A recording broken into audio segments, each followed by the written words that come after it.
This video contains every popular theory that I've gone over for Poppy Playtime Chapter 3. Feel free to talk with each other in the comments about what you think actually happened in this chapter. I'm not talking to no about Poppy Playtime 3 lore, bro. Because if you're willing to go outside with this type of information, you're a strange type of individual, and you're not one that I want to be around. I'm just kidding. I'm a dork too.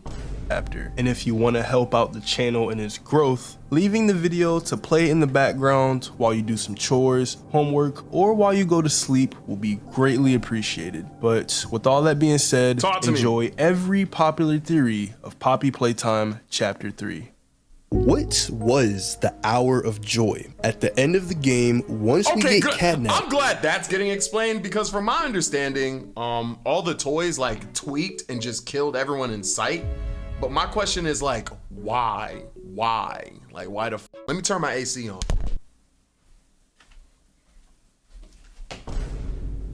Sorry, my fault. Can't be in a good mood. Killed by the prototype, we finally plug the large battery into its respective socket and meet up with Poppy after turning on the gas production zone. And she begins to praise us for all that we've done and presents a tape to us that they liked to call the Hour of Joy. And just from what was shown on the tape, we can guess that this was the moment where all of the toys decided to rebel against all of the staff and scientists for experimenting on them. But what actually was the Hour of Joy? Wait, no, what caused that doesn't make sense though, because why did they kill the innocent people then? Were they just like witnesses who got caught up in collateral? But if that's the case, why didn't they just freaking wait? Yo, I'm such a yapper, bro. I spit all over my tablet. But if that's the case, why didn't they just wait until a different day? Free hats. Okay, bro. And how has it affected the story of Poppy Playtime altogether? Well, by the end of this video, everything will make perfect sense. The Hour of Joy was a major event that occurred at the Playtime Co. factory on August 8th, 1995. It's my birthday! I wasn't born in 1995. I wasn't born in no. 2000. Lock in. 2000. Wait, you. This tragic incident was caused by the Bigger Bodies Initiative, which was the trigger that led to Playtime Co.'s orphan/employee experiments and eventual downfall, and it would set in motion the events of Poppy Playtime. The Hour of Joy was planned and orchestrated by the prototype, who wanted bitter revenge on Playtime Co. because of the experiments, and it's resulted in every single human being in the factory being brutally murdered. I thought they didn't with the prototype though. That doesn't make sense to me, because I thought the prototype was a bad guy. If it was the prototype's idea, why did they enact it? Murdered. And afterwards, the corpses were brought down to... By the way, when I ask questions, those questions are rhetorical, because I don't want y'all to answer them. The deepest depths of Playtime Co. to be eaten. Now, that's the simplified version, but what's really happened on that tape? Well, at exactly 10:45 a.m., Kissy Missy was being relocated to Playcare via a train. 15 minutes later, exactly at 11 a.m., the prototype and his allies initiated a massive rebellion against the employees. In the tape shown by Poppy, Huggy Wuggy is first seen ambushing and attacking employees in the main lobby and presumably off-screen killing the scientists a bit after. Next. Oh wait, I guess Huggy Wuggy. Okay. So the good guys are Kissy Missy, Poppy, kind of. I don't fuck Poppy. And the bad guys are the prototype, goddamn Huggy Wuggy, and the teacher lady, along with Catnap. Okay. That makes sense. Mommy Longlegs is shown killing people at the game station by... She ain't killing me. We've already talked about this. Tuck and roll. This could have tucked and rolled. Lifting them up and dropping them from a lethal height. Another employee at water treatment is seen being swarmed and possibly devoured by a mob of mini... That nigga went out like a... I'm gonna watch my language. He went out like a...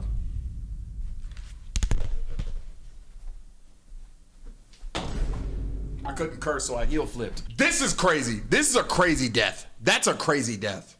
That's a crazy death, bro. Not me. My mom didn't raise no son to go out like this, bro. I ain't gonna lie, bro. Because this is nuts. This is nuts. Many smiling critters and mini huggies. The scene then cuts to a hallway in the school where Miss Delight and her sisters chase a man into one of the classrooms before showing Kissy Missy knocking out the employee. I thought Kissy was good, so I don't understand why she did this.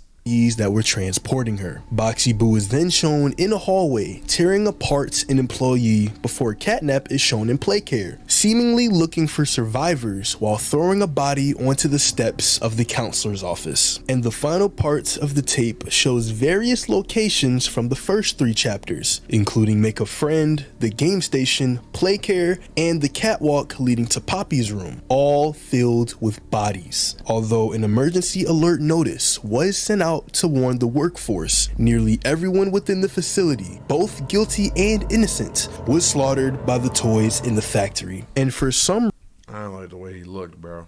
reason, you can also hear the event in the dream that we have after Catnap attacks us in the counselor's office, which honestly leads me to believe that the main character that we're playing as isn't who we think he is. And if you guys want me He was a regular guy that worked there. to make a theory on that, let me know down in the comments. Anyways, the remaining survivors, including Leith Pierre, were forced to hide while attempting to escape, and their fates are unknown. The sudden disappearance of all the employees. Leith Pierre? I don't know who the Leith Pierre is. I know who Elliot Ludwig is. Elliot Ludwig is the guy who like made the whole jaunt. Leith Pierre? I don't think I follow that.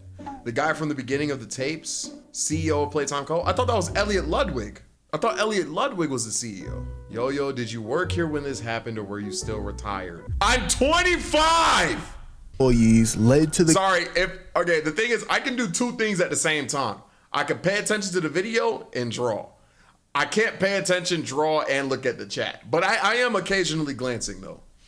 Elliot is the founder? Closure of Playtime Co., though it remains unclear if any investigation was ever launched. The toys later refer to this rebellion as the Hour of Joy, with the monsters remaining in their previous locations. And again, the corpses of all that were killed were then brought to the deepest parts of the facility to be consumed by the toys as a form of food. Eventually, this food source either dwindled or was cut off, leading to various toys turning on each other to stay alive before the players return in 2005. Now, with everything laid out, there are some questions that need to be answered, like how did the prototype even manage to orchestrate this event to where all of the toys were not only on board with everything, but they were able to communicate back and forth with him. It's been said that the prototype was monitored at all times, and this was due to the fact that he was a prime vessel for what they were trying to create. However, the attributes that the scientists managed to get out of the prototype severely backfired, as he managed to briefly disable the camera that was meant to monitor him by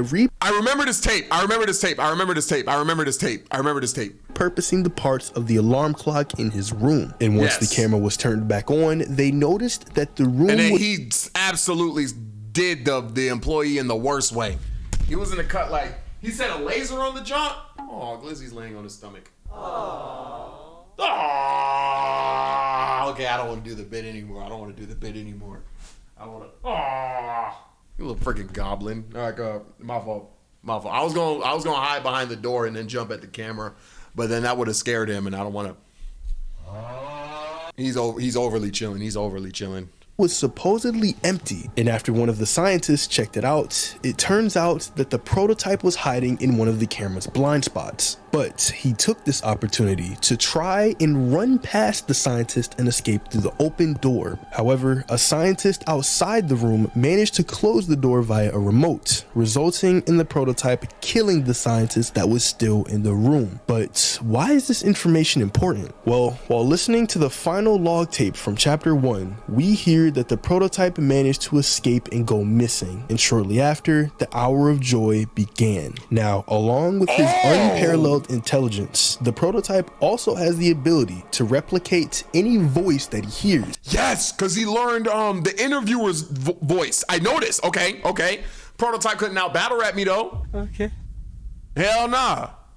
As during his conversation with Harley Sawyer, multiple voices are heard when he speaks. And to be honest, we might have heard this ability throughout the entirety Nah, I'm not getting a third Cat Eevee. of Chapter 3. And if you want to hear about that theory, the link is in the description. But it's entirely possible that the prototype utilized this ability to trick the scientists into allowing him to escape, as well as to manipulate the orphans of Playtime Co., more specifically, Theodore Grambel.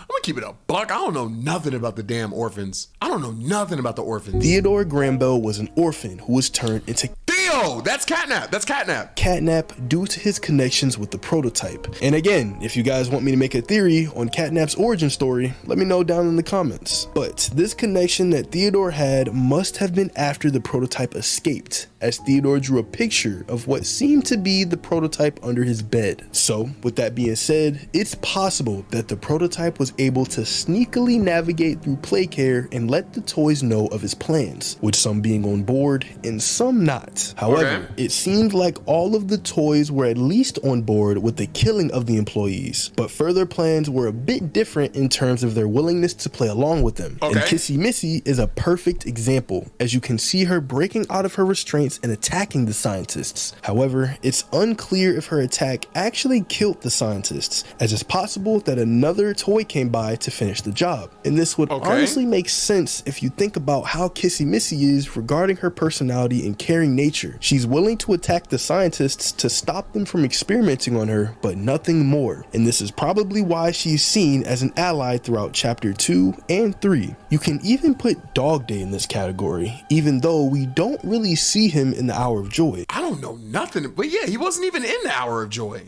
Even though there aren't any dates to when Catnap and the prototype tortured Dog Day, the only logical time would be a little bit after the Hour of Joy, as it would make zero sense for them to be able to torture Dog Day while the staff were still around. So with that being said, it's likely that Right, that makes sense. Dog Day was initially on board with the Hour of Joy itself, just so the experiments would stop. But once he realized that it was gonna start to go beyond that and start to steer towards a more sinister way of doing things, that's when he decided to stop, which led to the torturing. However, we do know that in order for the experiments to survive, they do have to eat. And again, it's said that at the very end of the Hour of Joy, all of the corpses were dragged down to a Yo, they was meal prepping the fudge out of them hoes, bro.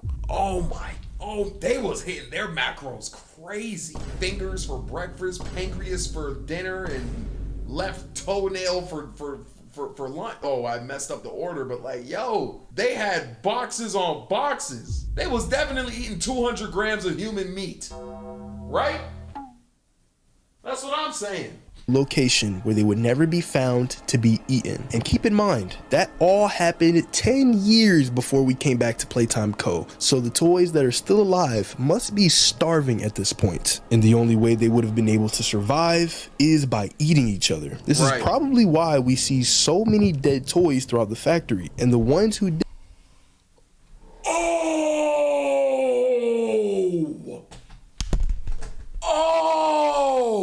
that makes sense. Wait, no, actually that doesn't make sense, because some of the toys were like, you know what I'm saying, like I don't know another word to say, but like they were, you know, like off the ceiling, and others were like impaled. Who eats something and then does that?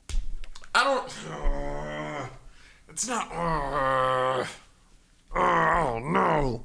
Did this are likely the toys who were parts of the Bigger Bodies initiative, like Huggy Wuggy, Mommy Longlegs, Catnap, and even the Smiling Critters. But overall, it seems like the Hour of Joy was the equivalent of one huge jailbreak, with one prisoner being the leader and orchestrator of everything. And I guess you could say that all of the prisoners killed and ate all of the security guards. As weird as that sounds, it's a bit easier when you think about it this way though, because I'm sure most prisoners would want to escape jail, but not all of them would want to go about it in the most violent way possible. And for the people that do, they have no problem disposing of the heretics. What does the prototype look like? Throughout the time we've been playing, watching, and researching Poppy Playtime, the only thing we've been able to see on the prototype regarding his appearance. Hold up, I got you. This is what you've seen.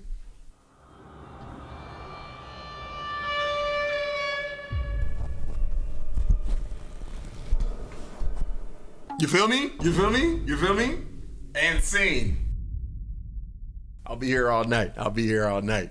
This is his messy ass room. Back to the Is Glizzy loafing? He is loafing. He is loafing. Stop touching the mic, my fault. robotic arm. But with how this character has been acting throughout the game, I might have an idea as to what this thing really looks like. Talk to me. Before trying to figure out his appearance, we have to speculate on why his appearance is even hidden in the first place. During the events of Chapter 2, we discover a tape hidden in Bay 09, a minor room that only serves as a way to return to the game station. And after playing it, we're informed about a tragic event that happened regarding the prototype, where he nearly breached containment. The prototype seemingly disassembled the digital alarm clock in his room using the battery along with some other parts to create a laser pointer, which he then used. Is this his second time telling that story? That's why this video is a freaking hour and how long have I gotten? I'm 10 minutes into the video and 17 minutes into it. Eating a bacon sandwich. Small fries, you're from the UK, bro. I know you got lima beans in there. Why are you trying to say just bacon sandwich, bro? Come on, bro. We know you got Marmite. Marmite? Is that what that shit's called? I know you got that in there, bro. Come on now. Eat your pie and mash, bro. Talking about bacon sandwich. You are not from New York, bro. Used to disable the camera, allowing him to be left unmonitored for 28.3 seconds. And once the camera was turned back on, the room appeared to be empty, causing one of the scientists to go inside and check to see if the prototype was still in there. Fortunately, he was, and he was just hiding in the camera's blind spot. But the prototype took this opportunity to run past the scientist and try to escape through the open door. Luckily, another scientist outside of the containment room was able to remotely shut the door before the prototype could escape. However, the scientist who went in to investigate was still in the room, which resulted in the prototype killing them. Now, this clearly shows how dangerous this experiment is, and it explains why we're having so much trouble with him. But there's only one thing that sticks out to me. The prototype has been said to have unparalleled intelligence, and this is proven by his ability to create a laser pointer powerful enough to disable the camera that was supposed to monitor him, which means that it's likely that he applied these skills into other areas, one of those areas being himself. Now, even though we've just seen the prototype's arm, I'm led to believe that this thing already has some type of endoskeleton to help him move around throughout the building. Think about it like, I mean, yeah, like, if this is an endoskeleton, I'm automatically not scared of him. I ain't gonna lie, bro. Like one of those endoskeletons from Five Nights at Freddy's. The only difference— You got that, yo? I'm not gonna lie. If that's what he looks like, the prototype's not taking me in a one-on-one. I'm gonna keep it a buck.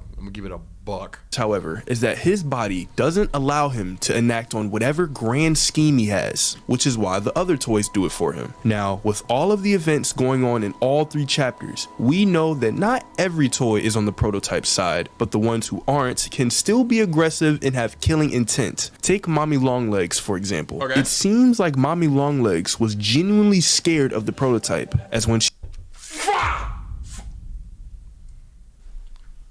I'm sorry. No, I was, because I don't like Mommy Longlegs. I was pretending to shoot her. Yeah, loaf back up. I'll keep it down. I'll keep it down. No, yeah, that's me. That's me. I'll keep it down.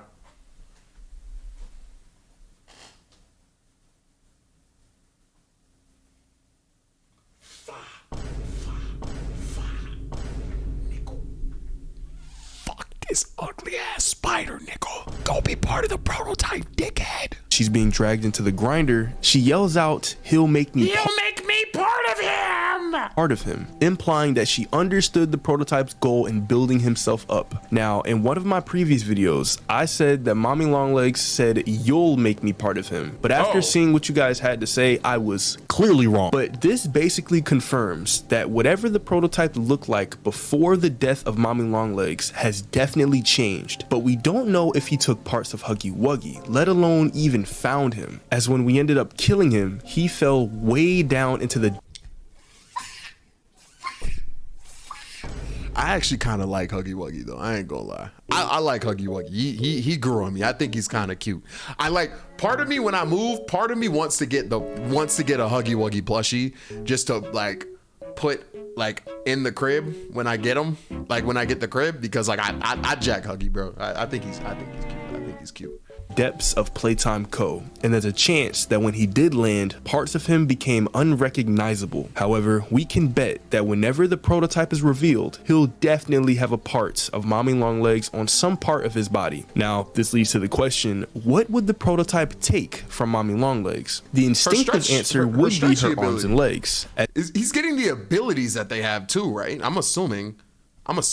She's able to stretch them out several feet, and they seem to be extremely strong as well. If you look closely at the Hour of Joy, you can see that multiple staff members were taken away by Mommy Longlegs with just one arm. So if the prototype were to take anything from her, it would definitely be that. But the thing is, he actually kinda doesn't. If you remember what happened after Mommy Longlegs was killed by us, you can see that the prototype only took her torso and her right arm, and the rest of Mommy The hell is he gonna do with that? Legs' limbs were messed up by No, he got an arm. He got an arm with her. the grinder. So does this mean that the prototype will have one arm for reach and keep the one that he already has? Well, with this thing being our only clue regarding Mommy Longlegs, I think we can see this as a possibility. But what about some other characters who died? For a while now, I've been led to believe that Catnap will be one of the characters. He's definitely gonna take Catnap's like ability to like throw the smoke. For sure. Used to make the prototype stronger, For sure. Especially since the For prototype sure. has access to his entire body. And this includes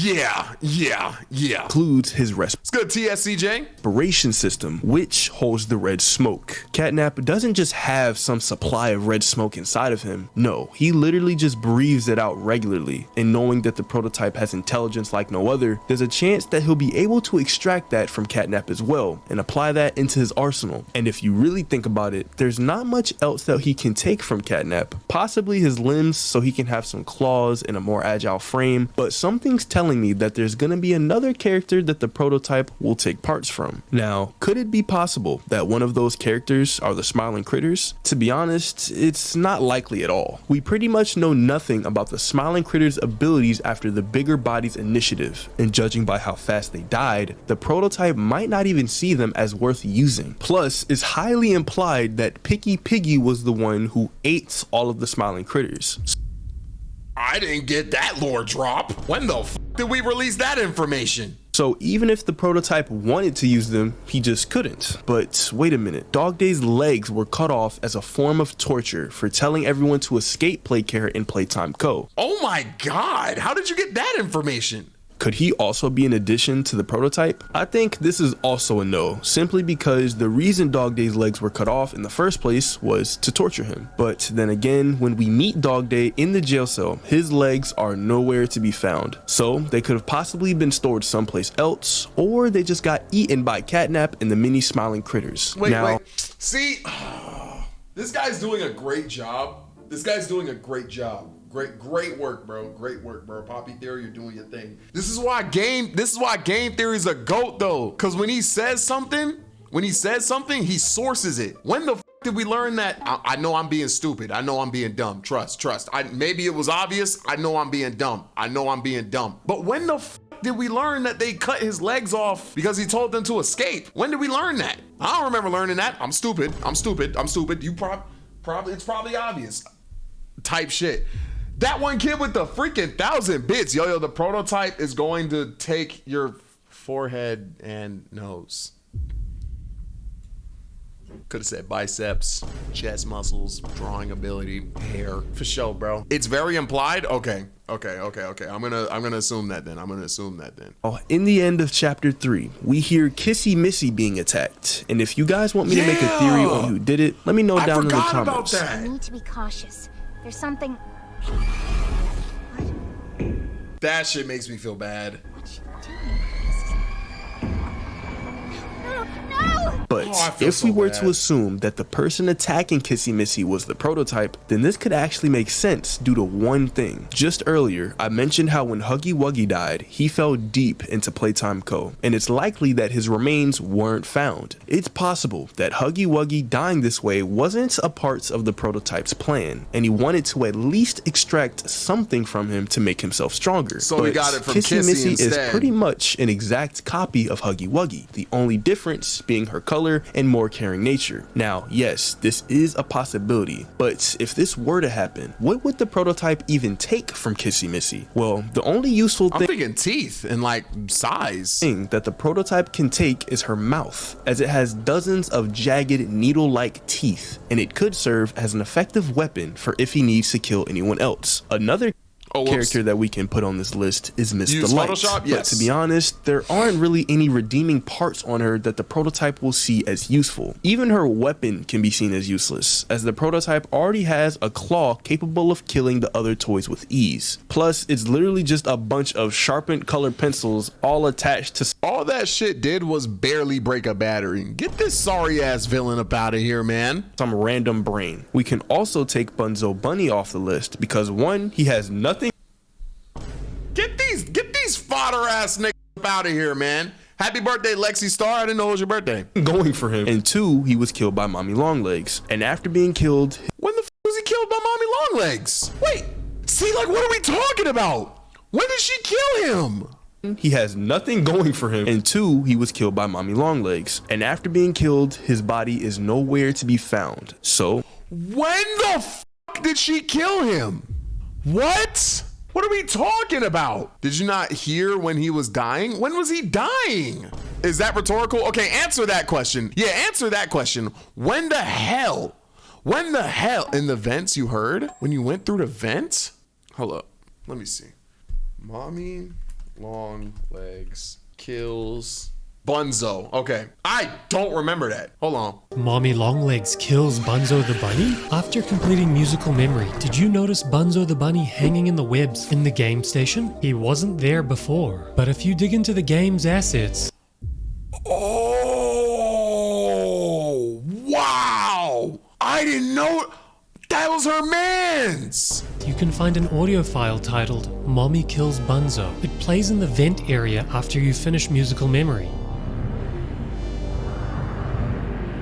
What's worse, he disappears after you finish the next game. Probably got dragged away by something. Surely that means Mommy Long...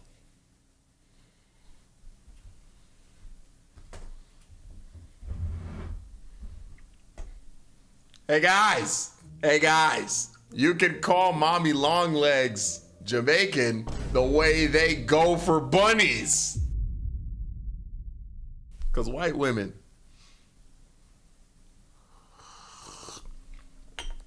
Back to the video.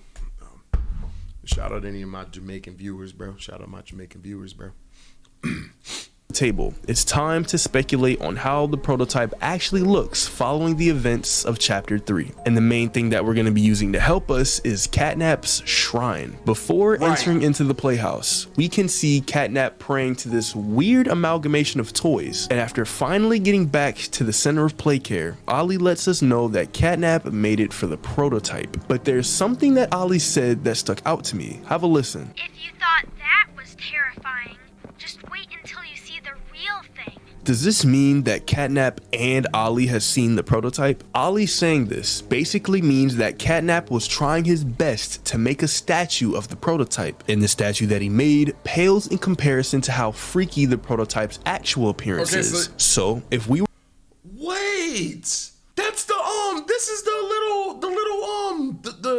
centipede thing that was chasing me through the tunnels. were to use this as our base for how the prototype looks, let's start inspecting the shrine itself. For starters, it looks like Catnap found a part of Mommy Longlegs. As you can see, Oh, so he went back into the grinder. her arm and hand on the statue, and I'm guessing that this entire extension on the right is supposed to serve as the prototype's arm, and everything else is just adding on top of his exoskeleton. And for some reason, you can also see the skeleton of a worker sticking out of the mouth of PJ Pugapillar. Now, I'm not sure if the prototype will have the bodies of his victims, but we'll just have to see. But one thing that does stick out to me is the fact that some of the mini smiling critters are here. I thought that all of them were still alive because they joined sides with Catnap in the prototype to avoid death. At this point, everything is just a mess, but one thing we can know for sure is that we will see some recognizable parts on the prototype once he's done with whatever plan he has. Right. What happened to the rest of the smiling critters? Well, to figure this out, talk about Dog Day, bro. This is a good video. This is a good video. He's touching everything. Okay, this is a tough video. I fuck with this. I fuck with this. First thing we have to look at is all of their cardboard cutout voice lines, and afterward. See, I didn't do that. Okay, great. We're going to be analyzing each member of the smiling critters one by one, all the way down to their personality, and speculate on how each of them could have possibly died, starting with Bubba Bubbaphant. Bubba Bubbaphant is the most intelligent smiling critter and Hold on, I can't figure out how to draw this freaking facial expression. Yo, sometimes when I'm trying to figure out how to draw a facial expression, I'll make the facial expression myself. So if I'm like scared to pull something, I'm okay.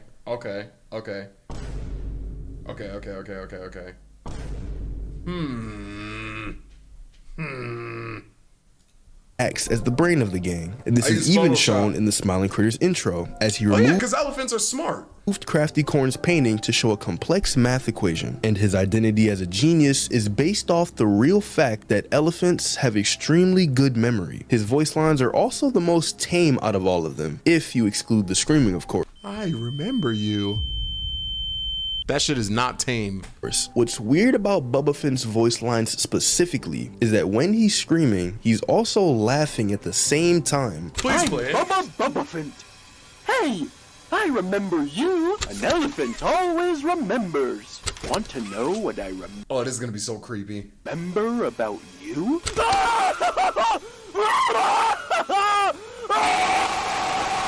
And I might have a valid reason for this happening.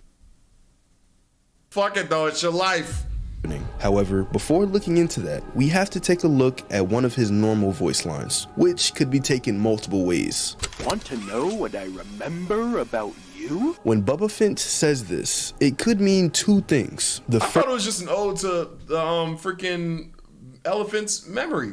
First is that he's just expressing the fact that he has great memory, or it could mean that he remembers us working here 10 years ago, but you can honestly look at it both ways. Now, the reason I think Bubbaphant was heard laughing in his last voice line is because of how he and the rest of the smiling critters acted in the end of the episode. When the crew weren't able to sleep, they get a knock at the door and it's revealed to be Catnap. Right. And Bubbaphant was the first to come up and ask for Catnap to put them asleep. After everyone pleads for this, however, once Catnap secretes the red smoke, everyone— Is he gonna say that this cartoon was like a subliminal way to say Catnap killed all of them? Everyone, including Bubbaphant, is seen laughing maniacally. Now, I'm not sure if the red smoke from this show has the exact same properties as the one in real life, but it seems to show signs of insanity and addiction when someone inhales it, along with them being able to fall asleep. But with that being said, there's a chance that Bubbaphant's laughing in his last voice line is linked to Catnap, as he was initially exposed to the red smoke, causing him to laugh, and Catnap took this opportunity to kill him. Next up is Kickin' Chicken. Kickin' Chicken is known as the cool character in the smiling critters, as he likes to keep his cool image and is shown— I think the chicken was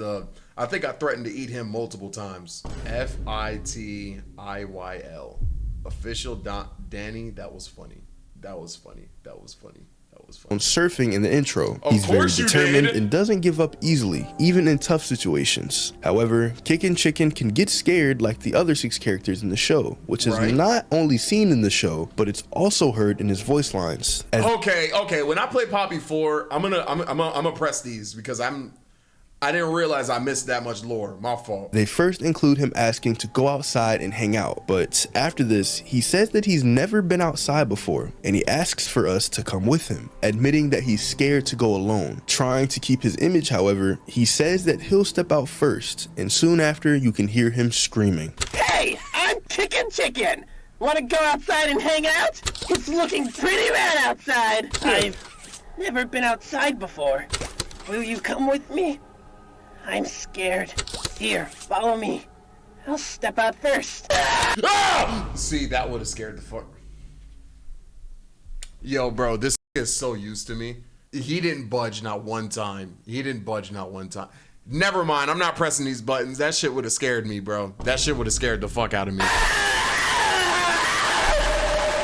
But what does all this mean? Surely he doesn't die because of the sun or something outside, so why is he killed right after trying to venture off outside? Well, if you look at Playcare as a whole, it seemed to be some type of controlled environment that tries its best to simulate the outside world, which is kind of disturbing when you think about it. Kickin' Chicken most likely knew of this and Playcare's nature and was curious about what the real world was actually like, but I don't think his fear was because of the outside world itself. During one of our interactions with Poppy, she lets us know that the prototype will kill us the second we try to escape, so we have to dispose of him first. Prototype knows we're coming by now. You try to escape, he'll kill you before you ever reach that front door. And Kickin' Chicken was likely aware of the fact that something would happen if he were to step foot outside of the building. And once he I see. tried to leave, he's either killed off by Catnap or the prototype. Now we have Picky Piggy, a healthy eater who loves food and encourages her friends to eat a well-balanced diet, though she also harbors a secret fondness. Yo, fuck what the hell this nigga got going on. I'm joking, but look at this damn circle. That's a good fucking circle if I've ever seen one. Come on. It's not perfect, but that's a good ass circle. For cheeseburgers and PB&J sandwiches. Her voice lines include her expressing her love for food, but as you go on, she slowly starts to talk about meals that are made of the rest of the smiling critters. But even after this, she says that she's still hungry and offers a friendship with us right after. Hi there, I'm Picky Piggy. Let's eat. Roast beef, delicious. Grilled chicken, down the hatch. Sauteed elephant? Seared elephant. This fat.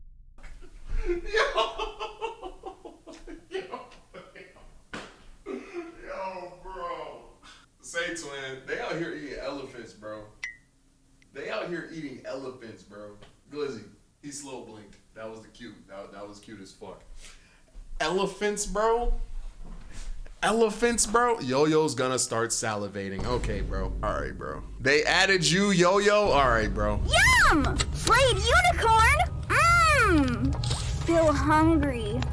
Hey, what do you say you and I be friends? Now, knowing this, it's clear that Picky Piggy ate all of her friends and still needed to eat afterwards. But now we have two problems. Wouldn't that get in the way of how everyone else died? And how did she end up dying after she ate everyone? Well, this actually means hungry ass died of starvation. That Picky Piggy had to have been the last to die, on top of the fact that you don't hear her screaming or being killed in any of her voice lines. So what I think happened is after all the smiling critters were killed by— They fattened her up. Watch, look at this predict. They fattened her up and killed her. Either Catnap, the prototype, or natural causes, Picky Piggy was the last one alive, excluding Dog Day, of course. And to keep living, she ate the bodies of every single one of her friends. And after this, she had no more food to eat, leading to her eventually starving to death. Never mind. I really thought I cooked with that. I really thought, wow. I'm not gonna lie, if you eat me in the die of starvation, I'm haunting you. On everything I love. We could never be cool after that. Next up is Hoppy Hopscotch, who's said to be the friend everyone needs to maintain their energy and enthusiasm. And her personality is also seen in the show for the smiling critters, as you can see her playing soccer on a rainbow in the intro. Kinda weird, but whatever. And while sometimes being loud or impatient, she's still willing to slow herself down to please her friends. Aww. Now, the impatient part of her personality is very much shown in her voice lines. That's so adorable. How did she get brutally murdered? Let's find out. As she's convinced that if she keeps trying, she'll be able to jump to the moon. So she tries multiple times. They jumped at the opportunity to murder you. Let's find out. Growing increasingly frustrated at the player. But in the last voice line, when Hopscotch tries one last time, she's heard screaming while saying the word jump and the audio cuts out. And right before this, she said to not look at your feet, and none of that matters. I'm Hoppy Hopscotch. Wanna try hopping to the moon with me? On three with me. 1, 2, 3. Again. 1, 2, Hey! Listen, this won't stop until we make it to the moon. 1, 2... No! Don't look at your feet! None of that matters! Again! Jump! Now, I think this one is the most I'm not pressing these. obvious. Hoppy Hopscotch is somehow Munch, you scared the fuck out of me. Look at all that noise. For what? Come on, bro. Do what you want to do. There you go. We knew you were going to do that. We knew you were going to do that. Fun fact. This is why I don't stream while sitting down. Because she just does that. For no reason. Look, she's going to leave after doing all this. Never mind. Yep, never mind. deluded into thinking that she can jump to the moon, and when she tries one last time, she didn't look at where she was and ended up jumping off some high platform, falling to her death. Up next is Bobby Bearhug, who possesses warm and appreciative qualities, similar to how Huggy Wuggy was designed, and she cares deeply about her friends and everything around her, maybe a bit too much. However, Bobby can also be seen as naive, as she may care about someone who doesn't have her best interests at heart, and she's also shown to have a fear of being abandoned, as she asks the player if they're gonna leave her and that she's been lost a long time. Hi, I'm Bobby Bearhug. Wanna know how much I love you? I love you to the moon and back. You love me to where that bunny went and back? I mean, since we both talking about the moon, you know what I'm saying? Get your mans. Pack watch. Get back, nigga. I'm crazy about you. I'm lost without you. I've been lost a long time. Please, take me with you this time. You won't leave me, will you? I honestly think that this is the saddest of them all, especially considering the fact that Bobby Bearhug is the one who cares most about everyone, and yet that shit was sad, bro. I would never make light of that situation. That'd be fucked up. Yet she ends up being abandoned. This obviously leads to the question. Sad as fuck. Oh no, that's fucked. That's okay. That's fucked. That's bad. Question: why and how was Bobby Bearhug abandoned? Well, this might be due to her clingy tendencies, and the rest of the smiling critters didn't want to be around her because of how close she wanted to be with everyone. Or perhaps she was one of the last to be alive and couldn't find anyone else, which could explain her saying why she's been lost for a long time. And when she says, "You won't leave me this time, will you?" it's likely that she's referring to us leaving Playtime Co. and coming back, letting us know that she doesn't want us to leave again. So are these things haunted? And after having no one to love, no one to talk to, and nothing to eat, Bobby Bearhug slowly starved to death, possibly never being found due to the fact that Picky Piggy never even mentioned eating bear in any of her voice lines. And now we have Crafty Corn, a creative unicorn with a passion for art, sharing its importance with the other crew members. She also appears to be a peacemaker, seeing the beauty in all things around her. And in the cartoon's intro, she demonstrates her skills as a talented painter by painting an exact replica of Bobby Bearhug. Now, in her voice lines, it sounds like she's making another painting and realizes that she ran out of red. And once she's told this, she doesn't believe you and suspects that you're hiding more red from her. And suddenly, she yells at you to give it to her, and screaming is heard right after, to which she says that I would have done a bit where I screamed to give me another stylus, but I don't want to.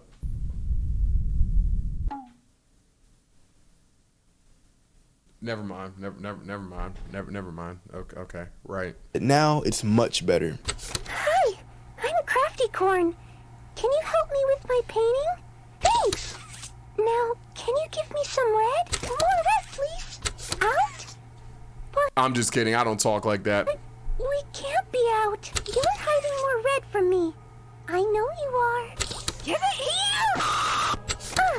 Now that's much better. So for Crafty Corn, I'm led to believe that when she's talking about red being hidden from her, she's most likely talking to a member of the Smiling Critters. And what's even worse is that she's likely talking about their blood. This is evidenced by the fact that once she yells at one of the members to give her some more red, you can hear one of them screaming right after, which likely means that she killed them for their blood. But how did she end up dying herself? Well, Crafty Corn could have either died due to starving to death, or she was killed by the other smiling critters after expressing her violent How many smiling behavior critters and are killing left? one of her friends. But for this member specifically, her voice lines don't really reveal a concrete reason as to how she really died. And lastly, we have Dog Day, the trusted leader of the smiling critters, always looking at the— Y'all see how I can't get this fucking circle? I'm telling y'all, bro, I get like one good circle of drawing, bro. Hold on, this is the one. Whoa! bright things and encouraging others in their time of need. In his voice lines, he tells the player to go fetch and then questions why we're just standing there. And afterwards, he tells us that we can't stay. But right after this, we can hear Dog Day screaming for a lot longer than the other members who died. Dog Day says, fetch! Go, go, as far as you can! Why are you just standing? Oh, wow. Go as far as you can. He said in the other video. Oh, wow. He got tortured for telling everyone to escape. Wow. Standing there. You can't be here. You can't stay.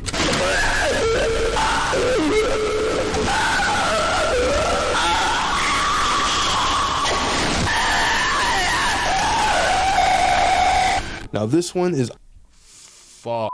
Oh my God. Oh my goodness.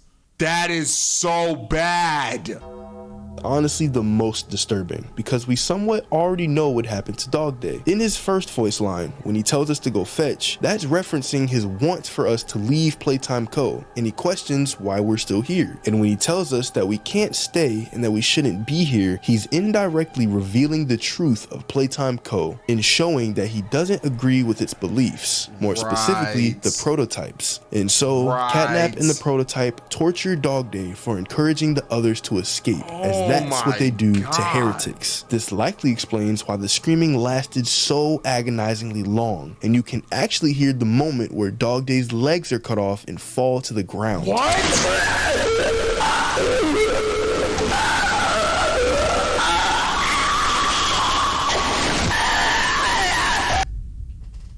Oh my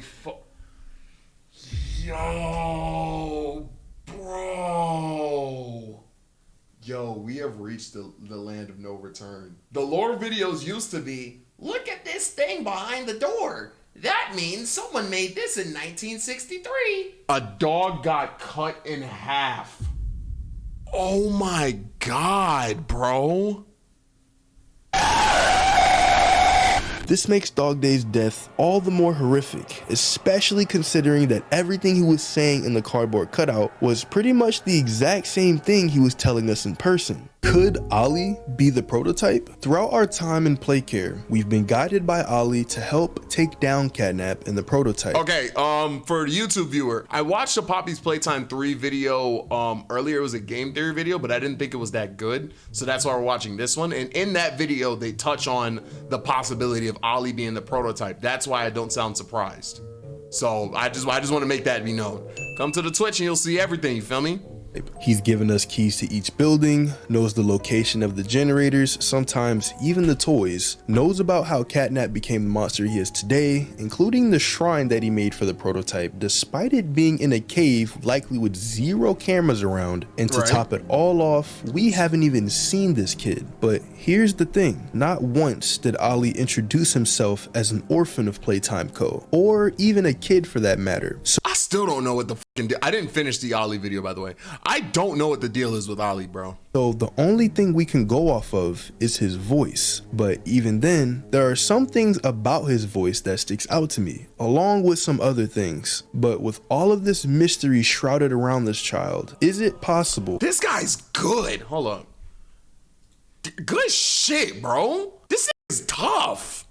that Ollie could be evil? Or even worse, is Ollie the prototype? Well, before we start to judge whether or not he's on our side, or if he's not what he presents himself to be, there's a couple of questions that I know is on everyone's mind. The first is, how does Ollie have so much knowledge about Playcare? And how the It's fuck is he able implied to by send me Ollie's shit? voice that he's just a child, meaning that there's a chance that he was an orphan, a part of Playcare. But here's the thing, we returned to Playtime Co. in 2005, and we left Playtime Co. 10 years before this, so 1995. We don't know Ollie's age, but if we were to stick with the assumption that he's an orphan, we have to look at the age of the other orphans, more specifically their date of birth. But hold on. The only known date of birth regarding the orphans is Theodore Granville, and he was born in the year 1983, making him 12 years old before he was turned into Catnap. It's unlikely that Playtime Co. would experiment with an orphan who was extremely underage, like under 12 years old, and even if they did, they would sound a lot older than Ollie 10 years later. But what if Ollie was 2 or 3 years old when the Hour of Joy happened, and he managed to survive all the way up until we came back,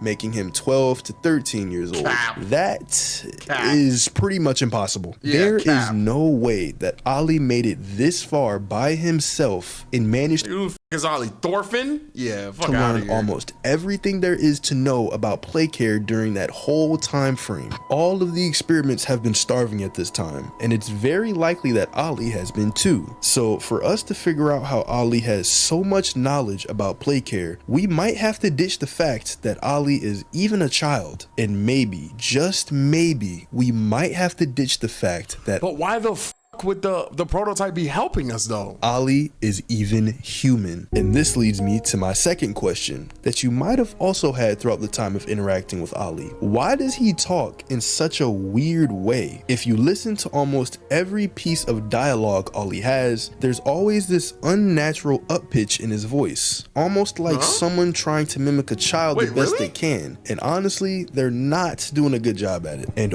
sounded like a kid to me. Overall, he just has some weird choices of dialogue. Like, listen to this. It seems like Poppy explained everything now, and she turned on the dome's backup power. Should be able to find a big power cord somewhere around. I hear a child. The only thing that comes to mind when I hear Ollie is Darwin Watterson. What? Am I tripping? On the porch. Grab it and plug it in underneath the statue. Hey, did you see the shrine? If you thought that was terrifying, just wait until you see the real thing. Wait a minute, back it up. Just wait until you see the real thing? Has Ollie seen what the prototype looks like? That one, he he wouldn't got have that. said that if he had no idea what his appearance was. So how has he even seen him? We'll get to that in just a second. But Ollie is just way too enthusiastic considering the environment that we're in. And even when Poppy's talking to us, there's always this sense of cautiousness sprinkled into it. But that's barely there for Ollie. But enough about how he talks. Let's talk about when he talks. It becomes a common staple that Ollie's main dialogue starts when you're in the center of Playcare, and that doesn't really change. But in the beginning of chapter 3, Ollie is talking with us shortly after the train crash, as well as when he's guiding us on what to do in the gas production zone. Later on in Home Sweet Home, Ollie's heard over the phone telling us to run, and then we see Catnap quickly hiding in the shadows behind us. But I'm led to believe that this was part of the hallucination that we experienced after inhaling the red smoke.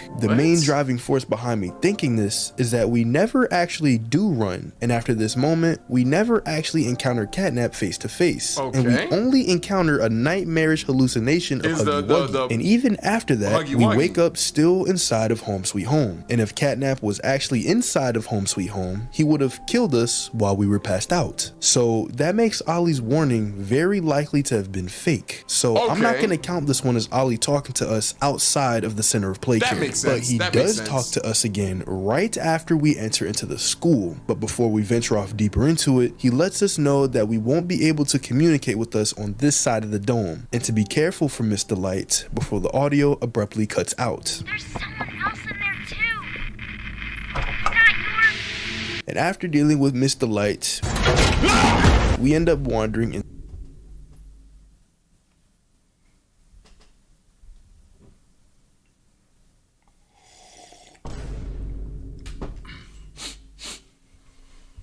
to the playhouse, which we can guess is still on the side of the dome that Ollie can't connect to, as right when we escape from the mini smiling critters and the bigger version of Dog Day, Ollie immediately starts to ask if we're okay. Hey, are you alright? No ouchies or lost body parts? That voice line pissed me the off. That shit made me so mad. I still don't know why that shit pissed me off, but that shit pissed me off. No ouchies or lost body parts. I couldn't agree this more. Gotta be an imposter. Plus, it really just sounds like Ollie is trying his absolute best to sound glad that we're okay, almost as if he secretly wanted us to be killed in there. Here's where things get a little suspicious, as when we enter the counselor's office, we stop hearing from Ollie, even though Catnap was in here and attacked us, and he didn't even warn us about Catnap being here. Yeah, he was talking about how Catnap lives for the hunt and the fact that he lurks in every shadow, but I think it's weird that upon entering the offices, we don't hear from him at all anymore. It's only until right after we leave the offices that we get a call from Ollie, and he doesn't even question what happened to us and immediately lets us know that something has gone wrong and we have to plug the cord from the counselor's office into the sockets underneath the statue. Something's gone wrong. Grab the cord from the counselor's office and plug it in underneath the statue.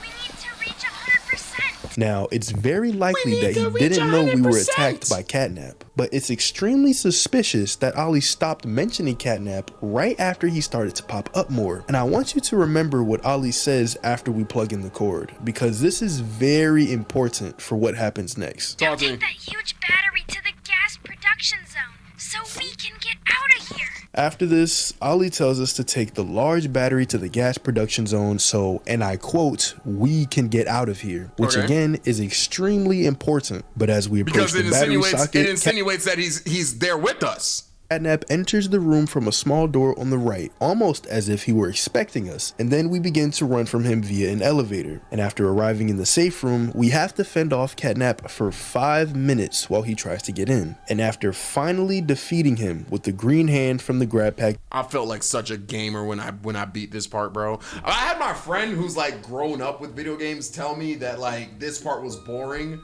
or like whatever. Bro, I don't have an introduction to games. I feel like I've told this story so many times, bro. I'm not a gamer. This is not my background. This was single-handedly my strongest gaming feat yet, bro. I can't lie. I felt very accomplished beating this. Being overcharged, the prototype comes down through the hatch in the ceiling and Catnap begins to pray to him, not dying from our attack. But suddenly, the prototype plunges his hand into Catnap, killing him instantly and brings him up into the hatch with it. But after all of this, from finally diverting the red smoke to meeting up with Poppy and ending the chapter off with the nastiest cliffhanger of 2024, we don't even hear from Ollie once. And I'm led to believe that this was intentional. But here's what's the most confusing about all of this. After leaving Home Sweet Home, we're attacked by Kissy Missy, and Poppy lets her know that we didn't do anything wrong and that we're here to help. But she also says this: I'm glad that Ollie could help you get this far. He's the reason we found you at all. Okay, so Poppy has some sorts of interaction with Ollie. We know that. But after Poppy shows us the Hour of Joy, she says that they killed everyone. Don't you think it would make sense that she says something relating to Ollie being a survivor of the Hour of Joy at some point in the game? But since she doesn't, then that means Ollie wasn't a part of the Hour of Joy and he's in Playtime Co. some other way. He couldn't have entered Playtime Co. after everything happened because of all the knowledge he has. He couldn't have been part of the Hour of Joy in any way because even if he was, he would definitely still not be a child. Plus, Poppy said that they killed everyone. The only option we have left is that Ollie is not who he's leading us on to be. And not only do I think that Ollie isn't even human, but with everything I've laid out on the table, it's very possible that Ollie is the prototype in disguise, impersonating a child in some random location. I mean, it makes sense, but it also doesn't. Play care with access to all of the keys and knowledge of the dome. Just think about it for a second. Let's say that Ollie was some child. What does a prototype How in the gain, world would he have gotten himself in some secured location where he has all eyes on us while we're in the main part of play care, is able to send us large batteries and keys whenever we need them, knows the lore about some characters even before they were toys, and with all that mystery, he somehow managed to have some sort of relationship with Poppy, who doesn't give us any details regarding Ollie even once. It makes me a bit skeptical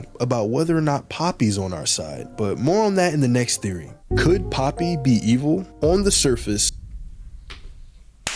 What the f are we talking about? This is my type of theory, cause you know I don't f with that dog. I don't f with her. Poppy is an innocent character who wants to help us take down the prototype. In chapter 3, she reveals that he is the one who trapped her in her Weak ass main character. glass case. He's also the reason why the Hour of Joy even happened. It's very convenient that we find someone like Poppy in the first chapter. She's a friend who's willing to help us uncover the horrific past of the factory, as well as defeat the entity that caused it to fall. But how do we know for sure that Poppy's on our side? In chapter 1, Poppy is introduced to us as the first doll who can talk back to children. We then find Poppy trapped in a gas-filled case, and we manage to free her. And in chapter 2, Poppy is happy and expresses her gratitude for us doing so. I wanted to thank you for freeing me. I was stuck in there for so long. Thank you. I'd like to pay you back. There's a train station nearby. It needs a code, and I have it. We're gonna get out of here. Here, she has a very happy-go-lucky tone, but after finding out we defeated Mommy, something in her voice changes, starts talking crazy. and she refuses to let us go. You're perfect. Too perfect to lose. I'm sorry. I can't. It was this. Like, bro, my thing is, I'm not gonna lie, you can't talk like this and then go back to being good. I'm sorry. It would be one thing if she was like, I'm sorry to do this to you, but da-da-da-da-da-da-da-da. Yo, you sound like a super villain. I don't know why we're trying to ignore that, but like, I'm not ignoring that. I'm not ignoring that. Did you leave? This is due to Poppy realizing that we're capable of saving the toys at Playtime, so her mindset changes. All throughout chapter 3, we are left with a very serious yet goal-driven Poppy, stopping at nothing to defeat the prototype. But there's a contradiction in her words. In the beginning of chapter 2, Poppy has a plan to escape the factory with us, but in chapter 3, she makes it clear that doing so isn't the right option. Prototype knows we're coming by now. You try to escape, he'll kill you before you ever reach that front door. So what's with the sudden change of plans? It could be that things changed after we killed Mommy Longlegs. This was the second enemy we had defeated on our own. It was also the first time we saw the prototype collecting limbs to build himself up. At this point, the prototype's attention could have shifted to us even more, and he would have placed more security measures around the factory to prevent us from escaping. So it wouldn't be safe to just walk out. It could also mean that Poppy switched her story, convincing us to stay so that we could defeat the prototype. But remember, Poppy herself admits that she had thought about defeating the prototype for a long time. Do you know how long I've been stuck in that case? Well, too long. I had so much time to think and reflect. Bro, I didn't even fully listen to this damn monologue because I was at this point in the game, I was so tired of playing it. Time to figure out exactly what I would do when free. We'll set things right. Is it possible that Poppy just flat out lied to us? She could have put on an act pretending to help, but never intended on us escaping in the first place. That's not crazy. Whatever the case is, it seems like Poppy holds more power than we realize. Remember that note the player received in chapter 1 urging us to find the flower? Well, when we do find it, we see that it's a painting of a poppy flower surrounding a door, and behind that door is where You think it's Poppy that wrote that? Poppy was being held. Obviously, Poppy couldn't send this letter because she was trapped.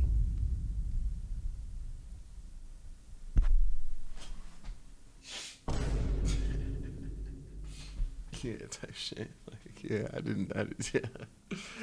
nah, bro. It wasn't her that wrote that, bro. It wasn't even her. Good night, small fries. Yeah, no, I didn't do that.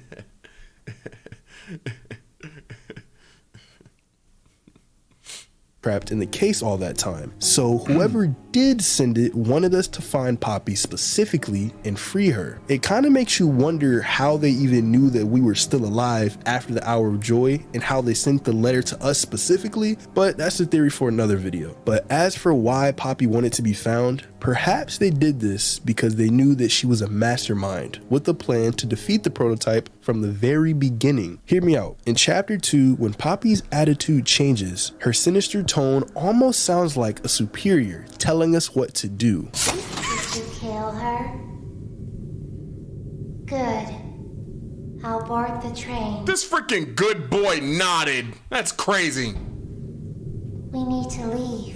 Poppy seems to act very dominant for a toy who's only 2 feet tall, but what's important here is that she's establishing her control. We are capable of doing only what she wants us to do. Notice how Poppy doesn't seem to care about our safety or why we returned to the factory in the first place. This might be a stretch, but even some of the toys seem to recognize Poppy's power. Kissy immediately backs down after pouncing on us because Poppy says so. Dog Day refers to us as Poppy's angel, which implies that we're working with her, but as her subordinates, painting Poppy as some sort of god, similar to how Catnap views the prototype. Obviously, the toys aren't building shrines of Poppy or praying to her in hopes of saving them, but Poppy might just have some sort of reputation throughout the factory. She's clearly used to being an authority figure in some capacity, but does this mean Poppy is... All right, we finished one singular part of the thumbnail. Realistically though, thumbnails don't take this long to draw. They don't take this, well, they take a couple days, but I usually do draw a lot faster than this. It's because I'm reacting to this video at the same time. Actually evil? Could she be a bad character with bad intentions? Unless you count the possible lying and belittling dialogue, Poppy hasn't actually done anything bad. She's yet... Hell yeah, these hoes take days. The fuck? Wait. Do you, in your heart of hearts, believe I drew this in a day? Get a load of... Well, okay, realistically, this would take a day if I wasn't doing other things. If I wasn't doing other things. Like, if I didn't have to... Like, I think this day I recorded a couple reacts. If I didn't have to react, delegate, edit, and like do other things, then yeah. So actually, yeah, no, this could be done in one session. Yeah, this could be done in one session. Actually, I'm tripping.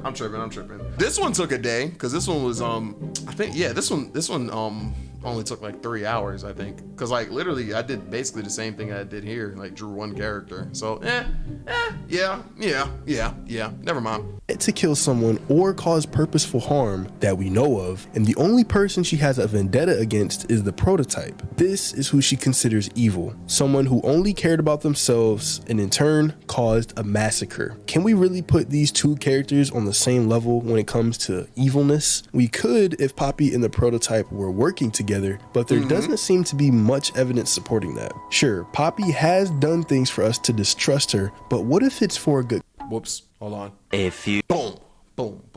Cause. Defeating the prototype is not an easy mission. We're up against who knows how many of his minions. They're tall, flexible, fast, violent, and just downright scary. We don't even know how many followers the prototype has in total. We also have to mention the fact that Poppy is very small and fragile. Plus, she's extremely old, and she was made around 1950, and chapter 3 confirms the present date of 2005, so it's a 55-year gap. And unlike the prototype, Poppy hasn't been collecting toys to make herself stronger. She knows that she isn't equal to Subject 1006 when it comes to size and strength. She's like smarter her brain, or something? however, could possibly put up a fight. Take a look at how she's described in her commercial. You are about to see the most incredible doll ever invented. Her name is Poppy, and she is the first truly intelligent doll in the world. A little girl can talk to her. Poppy gives her answers. I feel like the She prototype is can the hold a first conversation doll though. actually able to have a conversation with a child. Now, this is kind of a stretch because they're obviously referring to the advanced technology that exceeded the 1950s, but it still does make a valid point. Poppy isn't stupid and she knows what she's doing. Scientists working in Playtime labs have spent time, money, and energy into perfecting Poppy and her intellect. She can problem solve, speak, formulate plans, and think for herself. Okay. If there's a toy that could ever match the intelligence of the prototype, it's certainly Poppy. So what about her role during the Hour of Joy? After showing us the last VHS tape of the game, Poppy says this. I remember hearing every moment of it. Didn't she free she freed Kissy Missy during the Hour of Joy? Long, so agonizingly long. They tried to hide,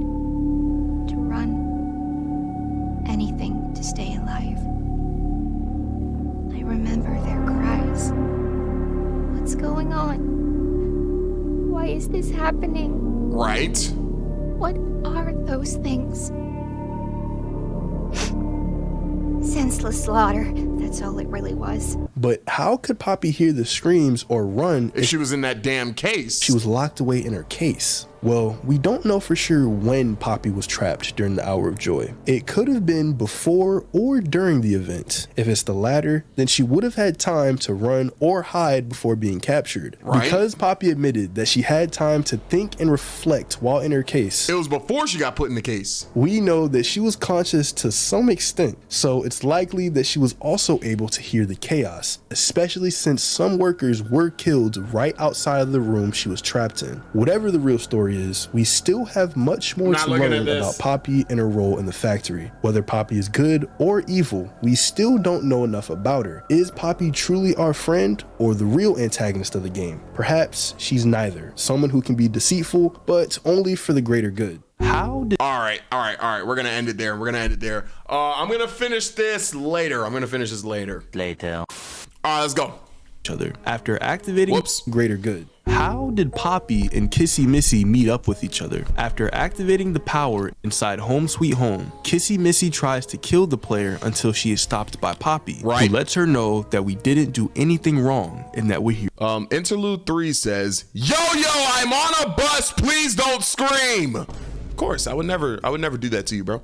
to help them. During the time of us being around them, however, it's clear that the characters share somewhat of a close bond with each other. Right. As you can see Kissy Missy being as gentle as possible with Poppy. Even at the end of the chapter, when Kissy Missy is attacked, which I'm gonna make a theory on soon, Yeah, I don't know what the hell happened with that. you can hear the fear and distress in Poppy's I have headphones on, jackass. Right, yeah, no, you good, bro. voice, showing that she was truly Can I see who did it? concerned for Kissy's safety. We need to be cautious. There's something... What's she doing? I do remember that. Yo, them screams sound so agonizing, bro. No! We're coming! Just hold on! She said weird. I want nothing to do. Yo, anything that can make Kissy Missy or Huggy Wuggy scream like that, I want no parts of, and I don't want any type of confrontation with. I don't know what the heck me and Poppy was supposed to do, bro. Come on, go faster! Kissy! But how did the two manage to meet up or even find I bet he's gonna reference when you went into that freaking building and saw Kissy sitting on the bed with that picture. I didn't know what it meant, but I know it has to be something. each other in the first place? We know that in the end of chapter 2, the train that was supposed to be our way to escape changed directions due to Poppy, claiming Right. that we are too perfect to lose, and we ended up crashing deeper into Playtime Co. And Okay. Poppy was also on the train with us. Right. And we figure out that in chapter 3, she's perfectly fine. She wasn't found by Catnap like us, and when we do finally meet up with her, she hasn't really suffered any damage from the crash. But if She wasn't even on the train. if you remember this one scene from chapter 2, we first meet Kissy Missy while we're trying to go through a gate and finish one of the puzzles. As suddenly, a door opens and Kissy Missy comes out and comes towards the gate. She looks at us and cocks her head to the side a little bit, trying to understand what our objective is. And once she realizes that the lever is what we need to continue, she pulls it down for us, gives us one last look, and walks away. But here's the thing, Kissy Missy wasn't on the train with us, and she was nowhere to be found. So how did she end up being down in Playcare with us? Well, I have 3 theories on how this meetup could have happened, with my first one being that Are you watching the Matt Pat video? I wish there was a Matt Pat video. He retired when Poppy 3 dropped. Poppy went to find Kissy Missy after the train crash to help her around Playcare. What's really confusing to me though is why would Poppy abandon us after the crash to where Catnap is the one who finds us and tries to kill us? There's a chance that she ended up landing somewhere else after the crash and couldn't find us, and Okay. decided to venture off deeper into Playcare to figure out how to stop Prototype via some clues or just some items lying around. Okay. But it's unlikely that she would have tried to do this on her own, because it's clear that she saw us as the vessel to help clear everything and stop the Prototype once and for all. Or Right. maybe we actually did land in the same spot after the crash, and once she saw Catnap, she ran away to find Kissy Missy, so Just freaking leaving me there. She would have someone to help navigate her through play care, but it's a little unlikely for this to happen, as we can see Kissy Missy looking at a picture of a girl in Home Sweet Home. Why didn't she react to us like at all in that situation? Which might be what she used to look like before the experiment, but she won't acknowledge our presence during this, and once we leave Home Sweet Home, this is when she attacks us. This little bit That didn't make sense to me at all. of info means that Home Sweet Home is most likely the location that Kissy Missy is at the most, and when we saw her in chapter 2, that was just her wandering around the place because of her curiosity. And this all leads me to my second theory, and I'm gonna say that Poppy didn't even know that Kissy Missy was still alive and managed to find her wandering around. Oh, what's good, S-Class? Play care. Now, we know that Poppy at least knew that Kissy Missy existed, as if you look at the Hour of Joy tape that Poppy shows us in the end of chapter 3, yeah, Poppy breaks her out of the train. you can see that Kissy Missy is one of the experiments to attack the staff and was a part of the killing, which honestly contradicts her docile behavior in the way Oh, wait, I thought Poppy, or is that just in the animation? she acts with Poppy. So how did they become friends and not even just meet up? Perhaps Kissy Missy only attacked the staff who were experimenting on her and left the other ones alone, or she just attacked the people that she recognized as staff who were experimenting on the other toys. Okay. But anyway, it wouldn't make sense for Poppy to have already seen the tape and not acknowledge Kissy Missy's actions, let alone her existence. But it's likely that Poppy thought Kissy Missy had either been killed or starved to death. But how would that be? How the f is she not starving to death? Like, what does her big ass eat? The case. Well, when Kissy Missy attacks us in chapter 3, Poppy has to tell her that we're an ally and that we're here to help, meaning that Kissy Missy had no idea of our purpose being here, which honestly doesn't Wait, then why did she help me with the lever in the first place? make a lot of sense at all due to two things. The first is that she helped us complete. Y'all see me with the theorist? Y'all see me? Y'all see me? Y'all see me? Come on, I'm a theorist. I'm a theorist. I'm a theorist. I'm a theorist. I'm a theorist. The puzzle in chapter 1, showing no signs of hostility even though we were probably seen as staff in her eyes. And the second actually includes Dog Day, as after navigating through the playhouse a bit, PLU, what is it? we come across Dog Day in a jail cell chained up to the wall. But listen to the very first thing he says when we find him. You're Poppy's angel. You're Poppy's angel.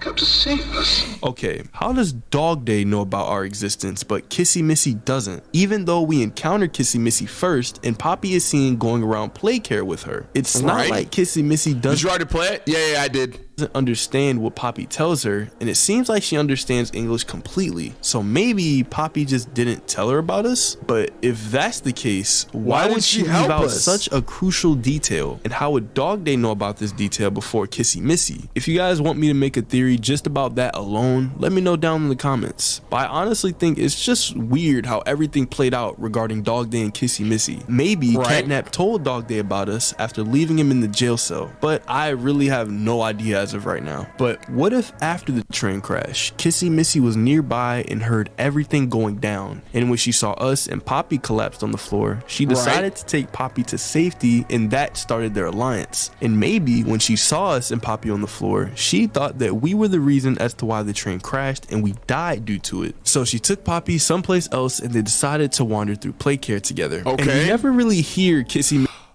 Oh, and that's why she attacks us when she that makes sense. That makes sense. That makes sense. Missy speak at all, so she wouldn't really be able to ask Poppy about us, and that might be the reason as to why the conversation never popped up. But even when we meet up with Poppy again, she doesn't seem surprised at all that we're still alive. Like, because I don't like that. She knew for a fact that we would live through Catnap's attempt to kill us. I'm glad that Ollie could help you get this far.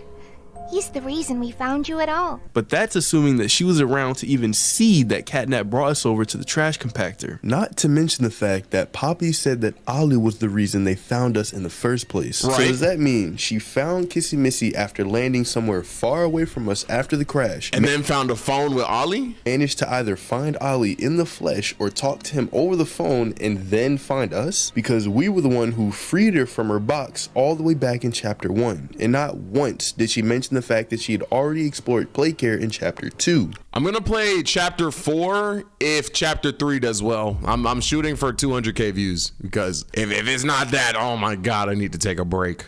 Plus, she said, and I quote, he was the I do want to watch some Alan Becker stuff on YouTube.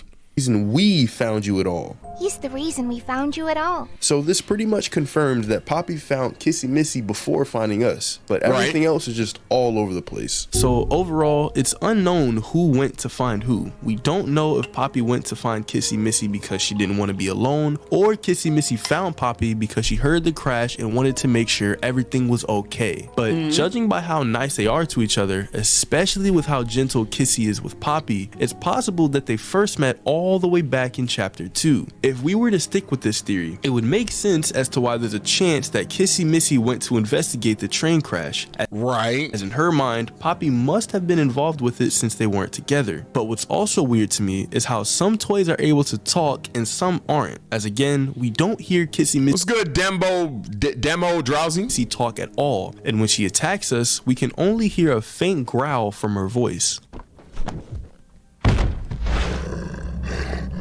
I did not hear that. I did not hear that. I don't like that noise at all. I'm not gonna lie. Now we know that there are some experiments who are on the prototype side and agree with his beliefs, and this is most likely why the Hour of Joy was so successful. But for the ones who aren't, specifically Kissy Missy, it's clear that they have some type of friendly aura about them, and maybe Poppy was able to notice that within Kissy Missy. What happened to Miss Delight? Upon entering the school to restore power— Oh yeah, because there was multiple of her, because I saw that in the VHS tape. To it, we are informed by Ollie that he won't be able to communicate with us due to the location. And just before the audio cuts out, he tries to tell us that we're not alone, and whoever's in here with us is not our friend. There's someone else in there too.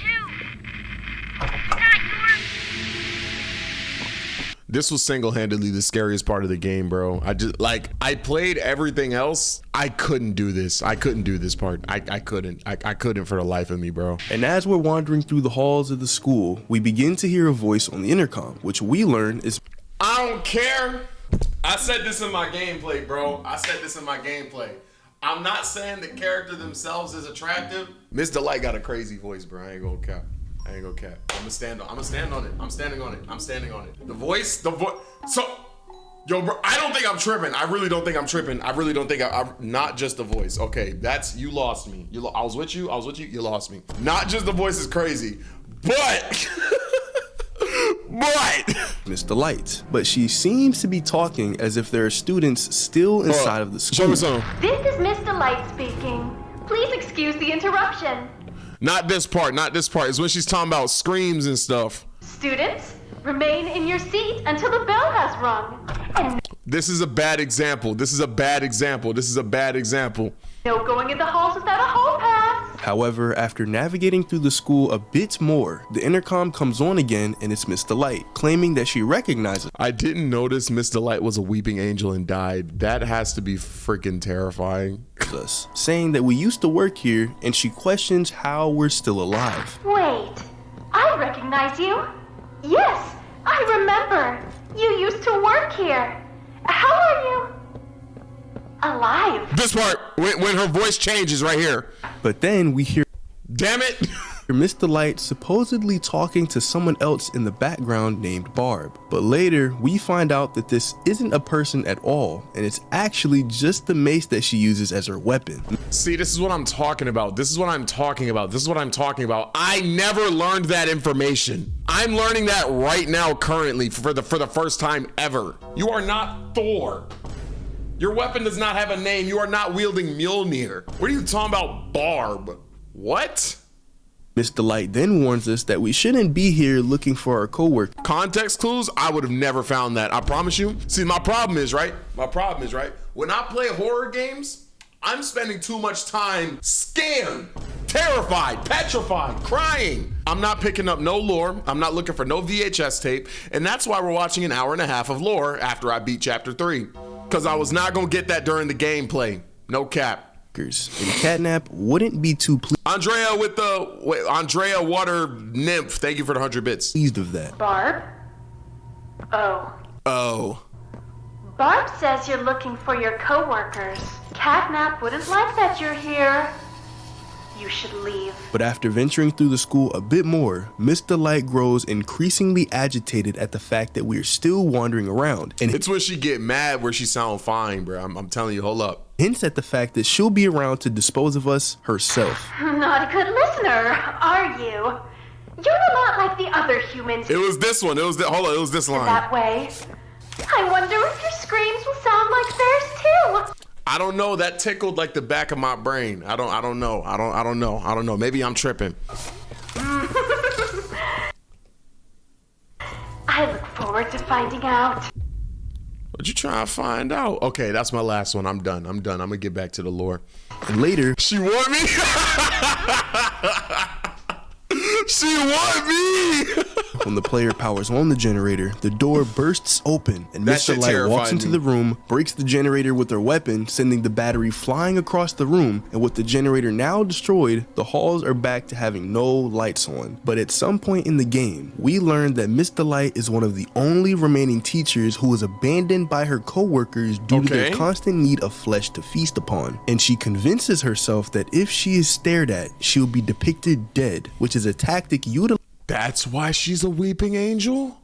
Utilized by players to restore power to the school before crushing Miss Delight in one of the gated rooms. That's why she started tweaking when we was about to leave. I didn't know that. But what exactly happened to Miss Delight that resulted? Stop playing with me. Y'all know I don't play in the snow. I have enough clips to prove that. Stop playing with me. In her going from a kind, light-hearted, and caring teacher to the orphans in play care to a deranged, unhinged psychotic. I have not touched a white woman since 2021. It is 2026. Stop playing with me. Psychotic, mace-wielding. Shout out white people though. Maniac. And that was it. She named it Barb? That's all he'd tell me. Probably because he knew I'd kill them all. Like, bro. Never mind. Never mind. Well, to figure this out, we have to take a look at her backstory. Miss Delight was one of at least 8 identical constructs who viewed each other as sisters, serving as teachers for play care. They made sure to have the school seen as a safe place by the students and were as caring as possible towards them. And based on her cutout and intercom message, Miss Delight is a very kind and gentle teacher who speaks in a very soft and sweet voice. However, after the hour of joy, she and all of the other teachers were locked within the school by Catnap, and Miss Delight could have sworn that she heard something on the other side of the door breathing, leading her to create her signature weapon that she named Barb in case anything came through, and it looks to be made from a bunch of sharpened colored pencils. She broke a generator with a pencil? Who is she, John Wick? What is you talking about? What? It was a pencil in the John Wick movie, right? Yeah, I think it was a pencil. Which are all merged with either a rubber band ball or hardened Play-Doh, but that's say you swear to. Alright, bro. Just my guess. Sometime afterwards though, her sisters cut her off from the little food that they had, and as time went on, she slowly went insane and started to consider her weapon Barb as an actual person. How do you figure this information out? Barb eventually taught Miss Delight that if she stopped moving and stood very still, the others would assume that she is dead, and she relied on this tactic to ambush the other teachers when they wanted to cannibalize her. So Miss Delight killed them all one by one, eating their bodies to wear off the hunger she had been dealing with for so agonizingly long. Oh my God!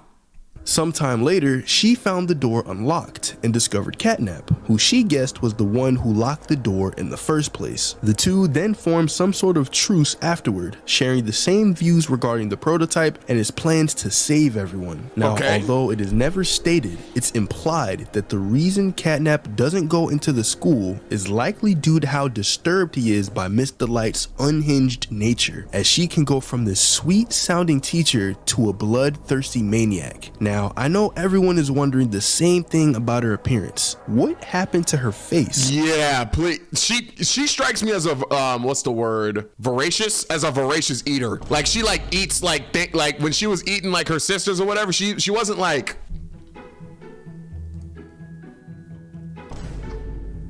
Like she was like she was hitting those, and like I think that's how her face got fucked up. No cap. to where the toy version of her smile is completely broken off, and the breakage even trails off to her forehead. Watch, my predict is correct. Well, I actually have 3 theories on how this could have Mine has to be one of them. happened, with my first one being that in order for Miss Delight to eat the teachers, Talk to me. she had to break off the toy version of her face, as how would she have done it without doing so? Judging from Kind of, I guess. her appearance though, it's clear that she got into some type of altercation with either the teachers or something else that could have been lurking inside of the school. But since we know that the teachers were trying to eat her to survive, it's likely that they were the cause of the tattered clothes and possibly her broken face as well. But for my second theory, I'm gonna say that Miss Delight's psychotic nature led her to break her own face with Barb, as she's shown to have some type of mental instability. Now, this theory is a bit unlikely simply because we never see Miss Delight indulging in any type of self-destructive behavior, but I wouldn't be surprised if it was revealed that this was the cause of her face being completely mangled. But what's making me believe this just a little bit is just how the breakage looks on her face, as it doesn't stop at her mouth, it goes all the way to her forehead. It's also likely that she did this Tyler with the sub, preach.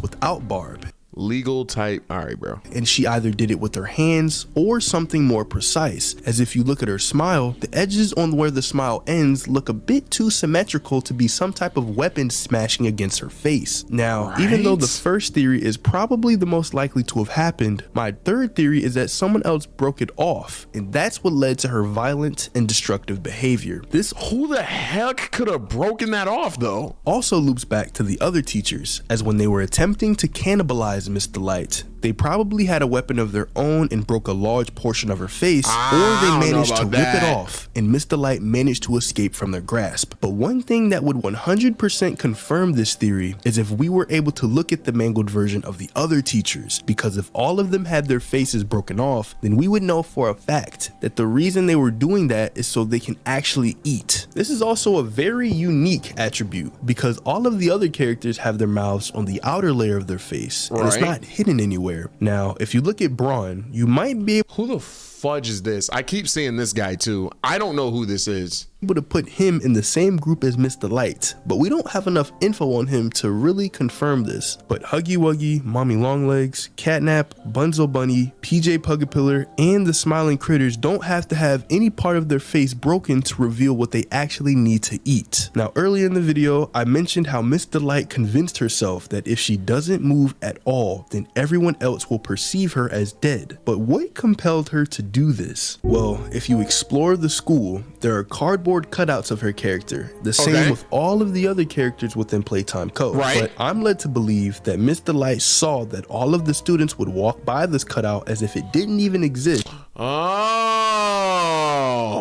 And she started to believe that if she did the exact same thing, then she would get the same results. Now, it's clear that Miss Delight is downright crazy, so this could be one of the reasons as to why she decided to have her movement. That makes sense. Now, in case you didn't know, in the pre-release version given to content creators, Miss Delight would only move when the lights were off and freeze when the lights flickered back on. But it's I'm not playing that. unknown why it was changed. Perhaps it would contradict the fact that Miss Delight would break the generator and cut off the power. She would move when the lights turned off? Completely, so the light flickering wouldn't make sense. Why did the prototype kill Catnap? He needed his body, right? After rerouting the counselor's office's backup power to the statue, Ollie gives the player the final battery required to power the gas production zone, and after being I could never play a horror game, then why do y'all make me do it? What? Then why do I have to be the one to do it? I'll post a Mario Party video, it flops. I'll post Poppy, it goes crazy. It's fun, right? Placed, red smoke fills the room while Catnap chases the player. I was so proud of myself with this boss fight, bro. I was so proud of myself. The player then enters the safe room and is required to fend off Catnap for 5 minutes constantly. 5 minutes? As he toys with the player, and upon reaching 5 minutes, a green grab pack hand receiver overcharges and the player utilizes this to eliminate Catnap at the sacrifice of the green hand. While Catnap does not die from the player's actions, he's seen kneeling before the prototype's presence. And just he did slime him out crazily though, I ain't gonna lie. Getting slimed mid-glaze is nuts. When we thought that the prototype was going to help him, he ends up brutally killing Catnap and taking his body. Now, why does this happen? It's been said by Ollie that Catnap treats the prototype as a god. In Catnap's eyes, the prototype is a superhero and has saved this place. So Catnap treats him like a god, killing everyone that opposes him. And we can even see him engaging in some type of prayer with an amalgamation of toys and parts in Playcare caravans, which is likely in devotion to the prototype. Insane glaze, bro. Right. Not to mention that's how I expect y'all to watch my streams though, I'm not gonna lie. Like when I boot, I just need y'all to stand in front of your TV or whatever and just hit this. Appreciate you. Do it right now? No, absolutely not. Hell no, definitely not. No, I'll go this unless someone. Yes, King. All right, bet. I just needed one person. Fact that the soul inside of Catnap, also known as Theodore Granbell, was an orphan inside of Playcare. Lock in, bro. My fault, bro.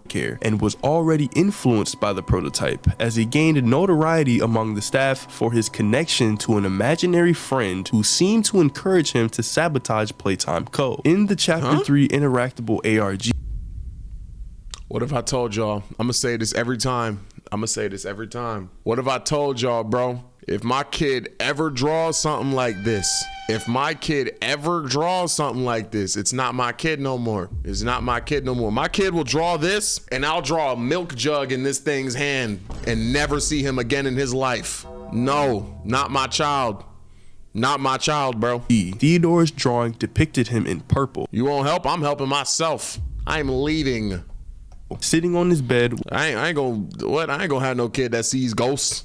While a skeletal arm emerged from underneath. This drawing strongly suggested that Theodore... I'm sending him back to Haiti and I'm not even Haitian. Theodore's imaginary companion was Experiment 1006, or the prototype. So, if Catnap's devotion to the prototype dates all the way back to before he was even a toy, then why did he end up being killed by the person he devoted his life to? Well, that brings me to my first theory, which honestly makes the most sense. And I'm gonna say that this was because Catnap failed in killing us. Let's think about the ending of the game for a second. Let's say that we didn't end up damaging Catnap and he ended up killing us right then and there. What, the prototype would have pet him like a good boy? Would it have made sense for the prototype to come down and kill him still? From the prototype's perspective, Catnap was given multiple chances to complete his objective, as in the beginning of the game, instead he could have killed.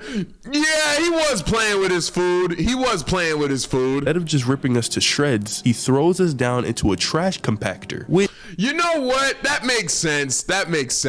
Which we managed to escape from. While we're in Home Sweet Home, Catnap is seen stalking us from the shadows. Now, it's not clear whether or not Catnap popping up was due to the hallucination, but if it wasn't, he failed in killing us there as well. Oh yeah, that makes bad kitty. Even if Catnap wasn't there during the hallucination, you know what's crazy? This is how much Catnap scared me. Because if y'all know this, I've said this multiple times. I have a very hard rule when it comes to the content I consume and the games I play. Absolutely under no circumstances do I tolerate cat death. At all. I don't tolerate it. It's not my steez in any shape. I did not mind the prototype sliming him, bro. I can't even lie to you, bro. Still passed out on the floor in the real world, so he could have easily taken care of us there. But then again, we don't know. Hold on 1 second. Is this... The hell is this? Is this my...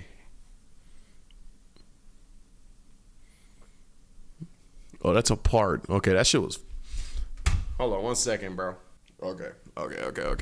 Something was cooking me. If we passed out and then had the hallucination, or we were awake the whole time and our perception of reality was just being manipulated. Also, when we, the player, are sent to the counselor's office by Ollie to restore power, Catnap emerges from the gas and knocks us into some I didn't realize he had this many chances. Type of dream state. So, at the end of the game, when the prototype sees that Catnap has failed yet again in killing us, it decides to just change plans and realizes that Catnap Catnap is not of use to him anymore. But what if Catnap kneeling to the prototype is an act of acceptance? Which leads me to my second theory. Catnap understands that he has failed and submits to the prototype, putting all of his trust into him and allowing himself to be a part of him, with the prototype's plan being to make himself and Catnap stronger in the endgame. Now, what do I mean a part of him? Well, if you— that's what what's her name? Her dead ass Mommy Longlegs pack watch. Remember what happened back in chapter 2 after surviving Mommy Longlegs' rigged hide and seek game and just barely escaping into a nearby room. The player then traps Mommy Longlegs in a grinder and activates the lever, brutally killing her. But after this, a mysterious claw-like hand appears from the bottom of the partially closed door and drags Mommy's severed torso into the dark before the door to the right opens and the player is let back into the game station. But listen to what Mommy Longlegs says as she's being killed. What have you done? It'll make me part of him. Now, judging by the few glimpses of prototype that we see, that she looks petrified now that I'm like re-looking at it. Being his claw, it's pretty safe to assume that this thing probably doesn't have the right type of body to do everything himself, which is why he has Catnap and a bunch of other toys under his command. And him dragging away Mommy Longlegs after her death is probably because he plans to use her attributes to turn himself into this undefeatable monster. But this is most likely his solution to if the other toys fail to kill us. But if they succeed, they get to roam around as normal. Now, going back to Catnap, I'm led to believe there's a chance that he would still be okay with the prototype killing him, even if he was informed of this before it happening. As again, Catnap sees the prototype as his god, and if the prototype told Catnap that he's doing it to save everyone, or told him that he's going to be rebirthed into something far greater, I don't think that he would— I feel kind of bad now. This is like my 4th time watching this damn cat, bro. Fight back at all. But now for my third theory, which includes me still thinking that the prototype still killed Catnap due to him failing to kill us. But I think that the prototype already planned on doing this, but seeing that we were still alive caused a change of plans. If we were to stick to the theory that the prototype doesn't have the right body to do what he wants, then he would obviously either need assistance from the other toys or he would need part of their body altogether. And judging by what he's already done with Mommy Longlegs, it's pretty safe to assume that he won't have the toys a part of his plans the entire time. I'm led to believe that Catnap, along with some of the other toys being under Prototype's command, is temporary, and in the end, he'll kill them off and use their parts to make him stronger. Right? So if Catnap did succeed in killing us, there might have been a chance that the Prototype would either still kill him because he finished his objective and the Prototype doesn't need him as an individual anymore, or he would prepare him for some type of merging process later on to where he's still able to use his parts. But perhaps in the next chapter, we'll be able to get an answer on why this happened. Because if you think about it, if the prototype didn't pop up at the end of chapter 3, we would have most likely still been killed by Catnap despite us fighting back. As right after the flames subside and Catnap sees the prototype, he gets up and starts to pray to him as nothing happened. So in a weird way, the prototype saved us from being killed by Catnap. And we might even get to see what he's been doing with all the deceased toys. Who knows?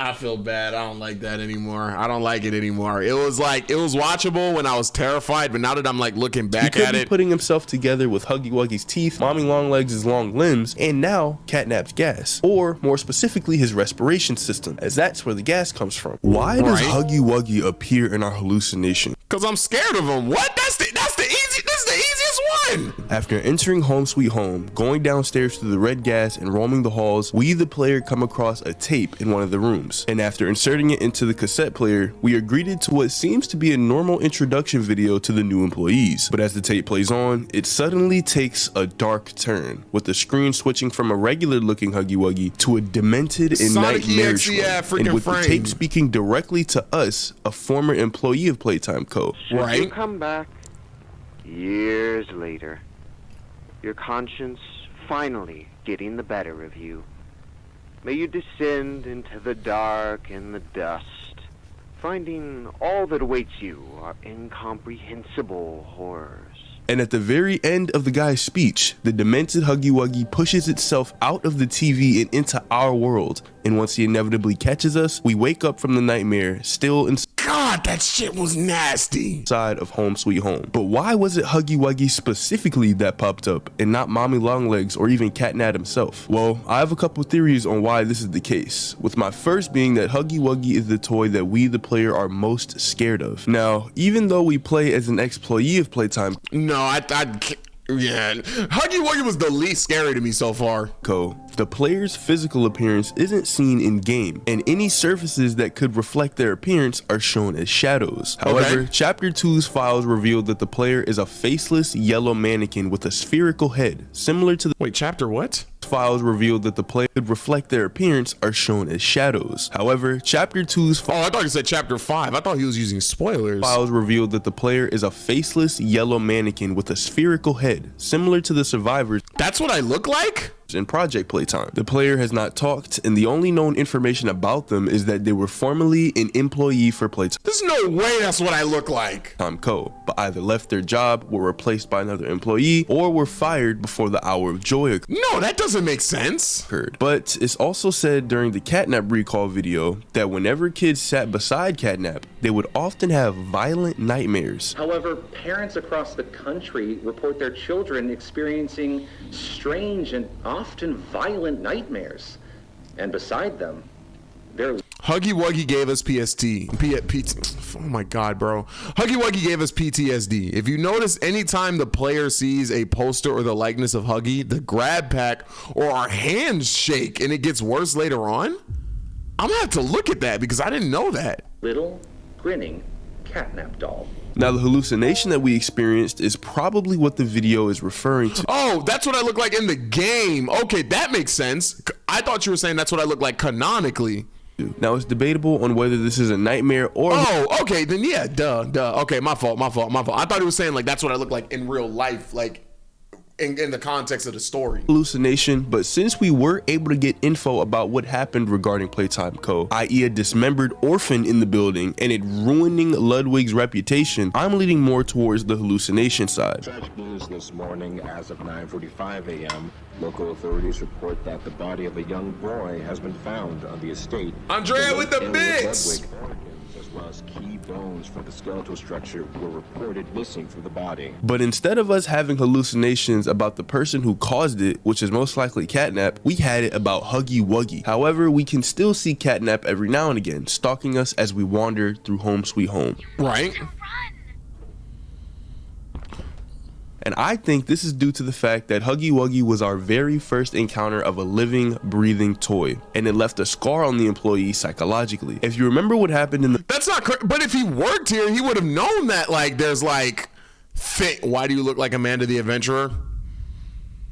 He would have known that there's, because he would have been a part of the Bigger Bodies program, no? First chapter, upon reaching the Make a Friend area, the protagonist activates the Make a Friend machines, which gives us a cat bee toy that has to be used as a key card to open the Nobody Leaves Without a Toy gate. However, as they approach the shadowy hallway, Huggy Wuggy suddenly appears and makes an attempt to catch the player, forcing the protagonist to flee through the vents. And after narrowly escaping, this probably served as a first impression for the protagonist, and Catnap was only bringing our worst fears to reality. But what breaks this theory is the fact I would have been way more scared of Mommy Longlegs, bro. When she hopped down, when I was trying to grab that thing, that was single-handedly the scariest jump scare I've ever experienced in my life. that the man speaking on the tape is talking directly to us about us leaving the building and coming back years later. Plus, he ends off his speech with saying, "Welcome home," which is most likely letting us know that we'll be killed here and never seen again, with our souls being a part of Playtime Co. for the rest of eternity. Welcome home. For this to be said though, something external would have to be affecting the way the hallucination is occurring, which is most likely Catnap and his gas, and they would have to— That was Catnap chasing me? know about what's going on regarding us coming back to the building. So with that being said, my second theory is that the demented Huggy Wuggy is the manifestation of our guilt, with the symbolism being that we couldn't escape him when he started to chase us. Think about it. We, the player, clearly left Playtime Co. before the hour of joy occurred, as otherwise we would have been killed off during the event. But one thing is for sure, we were definitely around when experiments were being conducted. Now, we know that the company was built in 1930 and ended up closing on August 8th, 1995 because of that. I hate that that's on my birthday. Hour of joy. But we aren't given a date as to when we left, when we came back, or when the Hour of Joy specifically happened. But since the event resulted in almost every single staff being killed by the toys, it's pretty safe to say that Playtime Co. either shut down the day of or around the same week. However, it is said at some point in the game that the bigger bodies experiment started in the late 1980s or early 1990s, so just a few years before the Hour of Joy occurred. So for us to have either been a part of or seen the experiments going on, we would have had to be around during this time frame. I hate the way he moves though. And I'm gonna say that we were, simply because some of the experiments recognize us, like Mr. Light. Wait, I recognize you. Yes, I remember. You used to work here. Okay. How are you? Yo, we have the same birthday. Hey, you were born in 1995? Old ass nigga. Alive. Now, it's said that after the experiment, the subject that they'd use wouldn't remember who they were, but it's unclear if they remember the people around them. But it's likely that we, the player, had some type of involvement with the experiments, or at the very least known about them. And now that everything is taking a turn for the worse, that feeling of guilt is starting to settle in. And if we go back to the tape before Huggy Wuggy comes out of the TV, pay attention to what he says. So should you come back tomorrow feeling unhappy for where you are, or what you've done.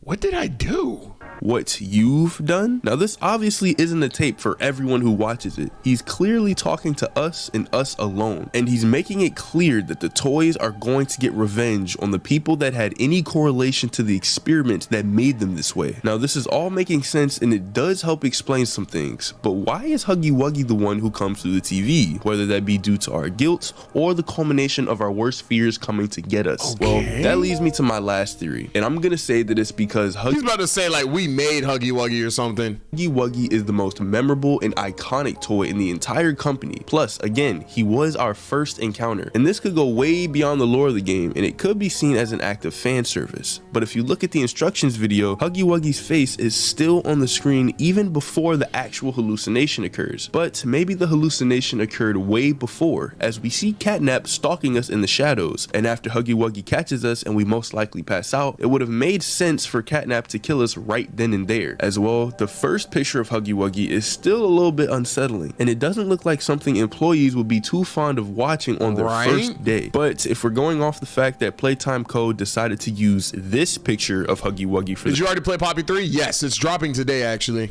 The video, it would make sense that our hallucinations turns him into some demented creature. On some FNAF 4 stuff. What wouldn't make sense though is if they had Huggy Wuggy on the screen and then Catnap popped out, or Mommy Longlegs, or any other character. And to be honest, all three theories could play a part in why Huggy Wuggy popped up. Have you ever wondered how the smiling critters managed to completely possess Dog Day and turn him against us? No!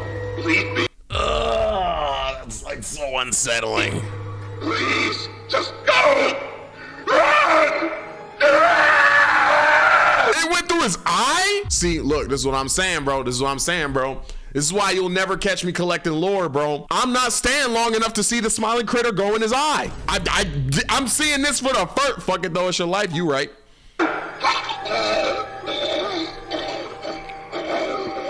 Well, I have a couple theories on how this could have happened, with the last one seeming like the most accurate. But first, we have to figure out how Dog Day even got in this position in the first place. They cut him in half. We watched your other theory.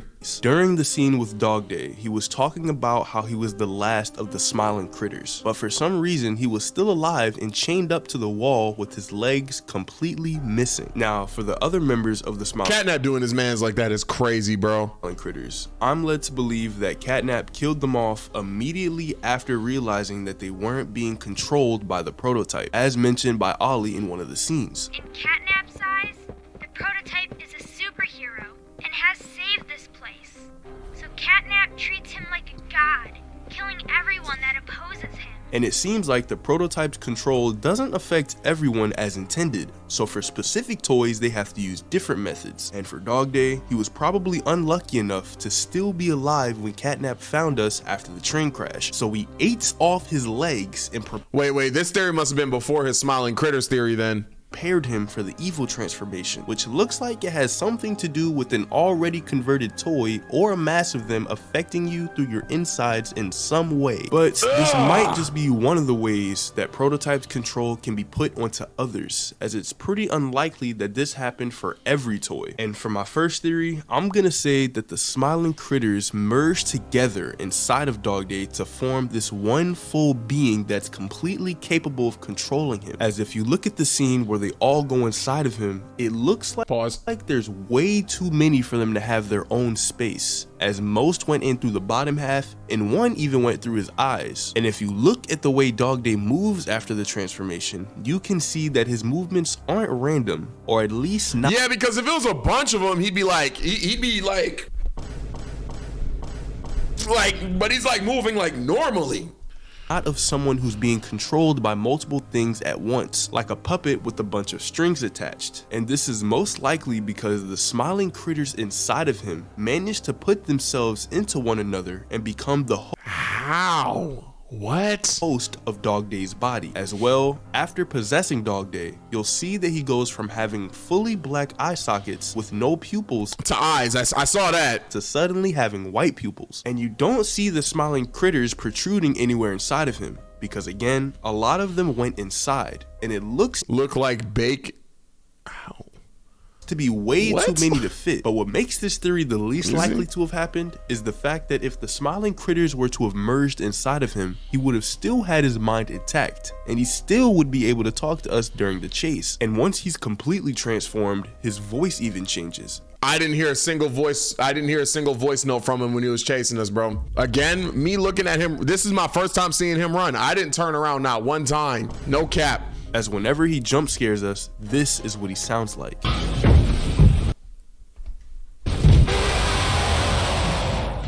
And for my second theory, I'm gonna say that the smile— You didn't pay attention? I was too busy screaming. Anytime I got jump scared, my headphones were not on my ears. Smiling critters ate Dog Day's insides to replace what they consumed. The main driving force behind me thinking that this might be true is what Dog Day was explaining to us. As before he got transformed, he mentioned that the smiling critters are watching us with empty stomachs, saying that they want nothing more than to crawl beneath our skin and eat away at us bit by bit and fill what feels empty inside themselves. A myriad pairs of eyes are on you now.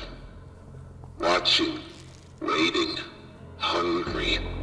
They want nothing more than to crawl beneath your skin and eat away at you bit by little bit. Feel what? Was the first game this gory? Absolutely not. Tyler, you haven't played Poppy? You're not a horror game though. Huh. Feels empty inside. Yo, y'all want me to run a gauntlet, a Poppy Playtime gauntlet with Tyler next time I see him? Yes or no? Word. I see. Yeah, no. Yeah, yes. Hey, yo, Tyler, hit me up next time you in Austin, my boy. And once the smiling critters arrive, the cries of agony that Dog Day makes is most likely them doing exactly what he was just talking about, eating away at him until he's nothing but a husk, allowing them to take full control of his body. As well, right before he's completely possessed, you can hear him choking, gargling, and he can't even talk. Oh!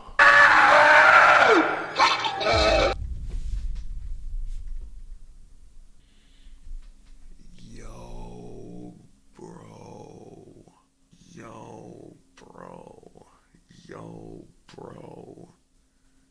If she don't sound like that, don't come back. Time that out.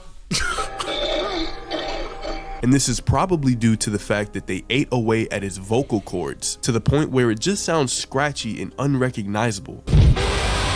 That makes sense. Now this leads to the question, why would the smiling critters want to do that? Not only to Dog Day, but to anyone that isn't under Prototype's control. Well, if you listen to what Dog Day says before he gets possessed, the only reason they're behaving this way is out of fear that the Prototype will treat them the same way they treated Dog Day, as he will kill anyone that doesn't follow his beliefs or fights his control. So they serve under Catnap, who is also under the Prototype, and as a reward for their obedience, they are fed the toys and staff who are against the Prototype. Right? Huh? thing, Catnap. The prototype is his god, and this is what he does to heretics. These little toys follow Catnap to avoid that very fate, and in return, they are fed. You can also pair this with the Hour of Joy, as when you get to the end of the chapter, you meet up with Poppy, and she talks to us about the Hour of Joy. She presents the tape to us and plays it for us to watch on the TV, and you can see all of the experimented toys becoming sentient and killing every single staff member in the building, except us, of course. But what stuck out to me is the fact that Poppy explains that the toys took everyone down to the bottom of the building after the killing. Right, I remember you saying that. To eat them, and the Smiling Critters is probably repeating that same behavior. And for all of the toys, after they got experimented on, they felt like they were missing something, and the only thing they felt was able to fill that hole was to kill and consume anything that wasn't a toy. All that death didn't fix anything. And then, once it was all over, they dragged those corpses. After chapter 4, I hate Poppy so much. Oh, I hate Poppy now. I didn't like her post chapter 2. I'm gonna keep it a buck. I don't like the way she look. I don't like the way she talk. I don't like the way she act. I don't like the way she dress. I don't like her hair. I don't like her face. I don't like nothing about her. I don't like nothing about her. Down below where they'd never be found. And they ate the bodies to stay alive. And later, it became anything that wasn't a part of Prototype's control. And now for my— You said you liked her hair though? I was lying. My last theory, and I'm gonna say that the Smiling Critters overrided Dog Day. Her hair slays, bro. See, I'm a hater, but I'm an ethical hater, bro. She got good curls, bro. Her hair slays. Her hair slays. Her hair slays. His mind with their evil, which is the same evil that Catnap and the Prototype has. As when they ended up possessing Dog Day, you can see that they have complete control over him, and there's no sign of him being able to fight back. He's gone completely, and now his only objective is to pursue and kill us. But I'm led to believe that he wasn't completely dead during the chase scene, as he's still able to move, and since his movements didn't look puppet-like, his thoughts and intentions have most likely been overridden by the Smiling Critters. As well, you can see him going from trying to fight back to immediately pursuing the player, showing that his mind is only on one thing, and that's killing us. But this also goes back to the Hour of Joy. Oh, were they controlled in the same way? As Poppy explained that everything that happened was just senseless murder, and something just snapped inside of— Oh! I get it. I get it. I get it. I get it. I get it. All of the toys. I get it. And that's what caused all of the killing. And that evil and murderous intent looks to be transferable, as Dog Day goes from being an ally to becoming a mindless murderer. Now, earlier, I did mention how I'm led to believe that Dog Day wasn't completely dead during the chase scene. But right after the scene finishes and we manage to escape Dog Day via a jump pad, you can hear Dog Day screaming in the background. And this could mean a bunch of different things.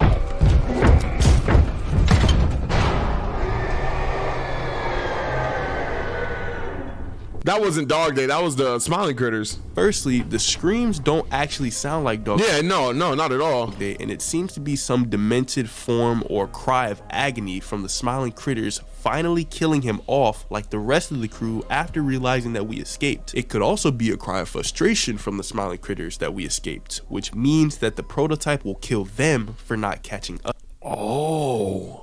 The same way he killed Catnap at the end of the chapter. Or it could just be the noises of the transformation fully completing, but this is unlikely since Dog Day seems to have already been converted. Who attacked Kissy Missy?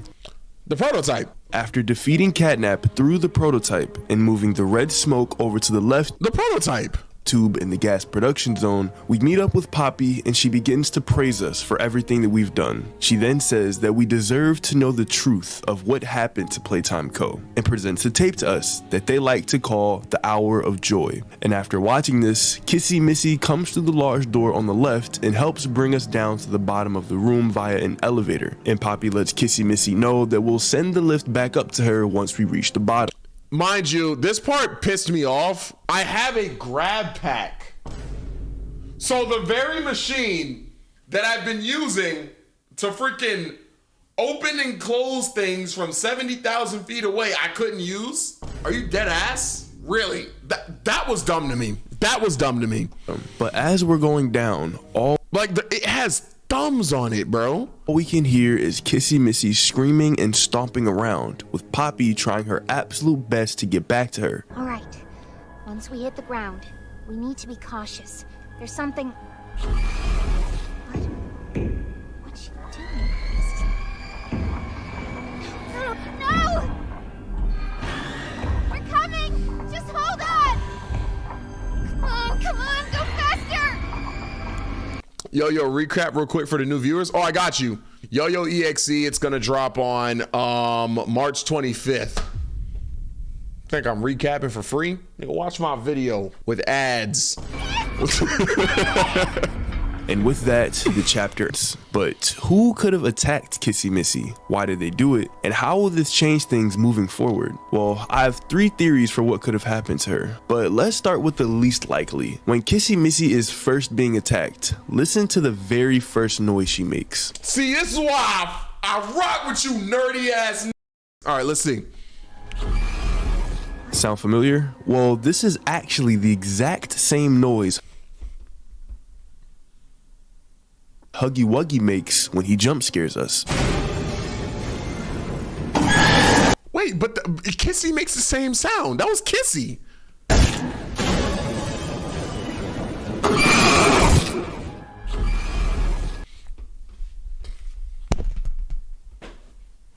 So in the... I was about to make an analogy, but that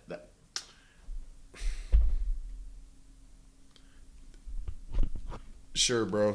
Wait, further explain it, because I'm about to get to violating it.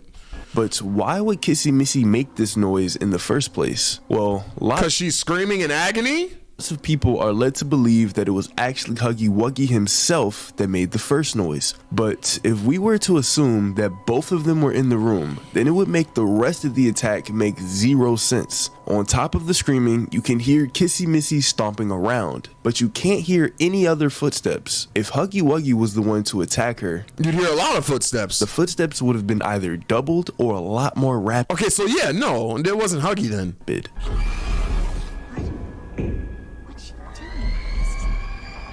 No, that's not Huggy. That's not, because it would have been like, it would have been like way more noises. She only screamed twice. Like both of them would be screaming at the same time. Juice Man Rico with the gifted, thank you.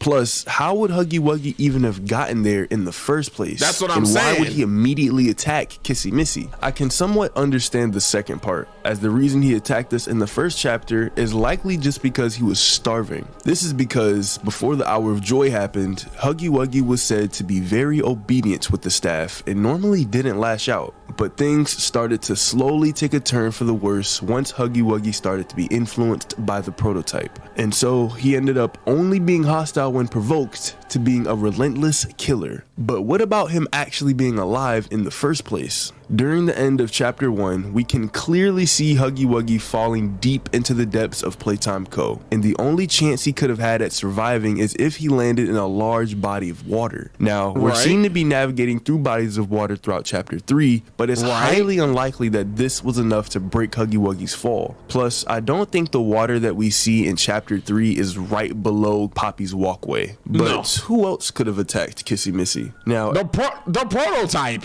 Everyone's instinctive answer for the attack is the prototype. Right. He's about to say, now this is why you're stupid if you think that. He's about to say something like that. But we actually have nothing proving this. It's been shown. My fault, bro. My fault, OG. I'll leave the theorizing to you. That the prototype will only become involved with the toy who is either already dead or is on the verge of death. And if he were to not stick by this, it would completely change why the prototype is keeping. Right. But I'm thinking he got stronger because he absorbed Catnap like Kirby or something. And now he's strong enough to attack us. That's what I have in my head, at least. Himself hidden as much as possible in the first place. But it is possible that the prototype had some type of involvement with the attack. And for this, we have to go all the way back to the Playhouse. After we find Dog Day in one of the jail cells, he starts to tell us how he got in this position. And during his dialogue, he says this. We tried to fight it. The prototypes control control. Now, this can be taken one of two ways. Okay. The first is the prototype actually being able to manipulate your mind and turn you evil, and the second is the prototype just having a bunch of control over all the other toys, meaning it would be very difficult to defy him. If we were to go with the first way, it's possible that the prototype started to try and control Kissy Missy and turn her evil, which is why we don't hear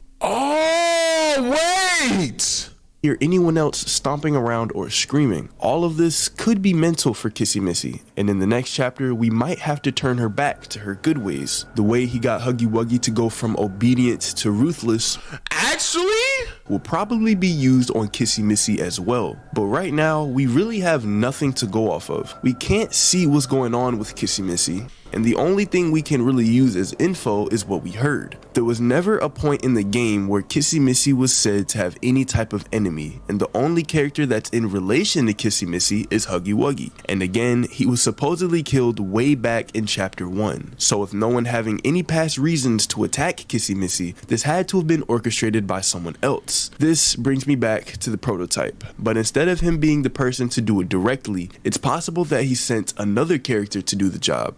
Oh. And maybe it's a character we haven't even seen yet. Lots of people have been speculating on not just what will happen for the next chapter, but who's gonna be the Who even is the next person? Don't say it, don't say it, don't say it. Who even could the next person be? main antagonist for it. I don't think chapter 4 will be the Wait, because when you look at the freaking poster, like let me look at the poster. Yeah, if you look at this, like, who the hell is even left? We seen him, we seen her, we seen her, we seen him, we seen her. I seen a poster of him dead. Say you swear to God this gonna be the next villain. Aight. So not him, not this cat either. With the dinosaur? It could be. Oh, you know what?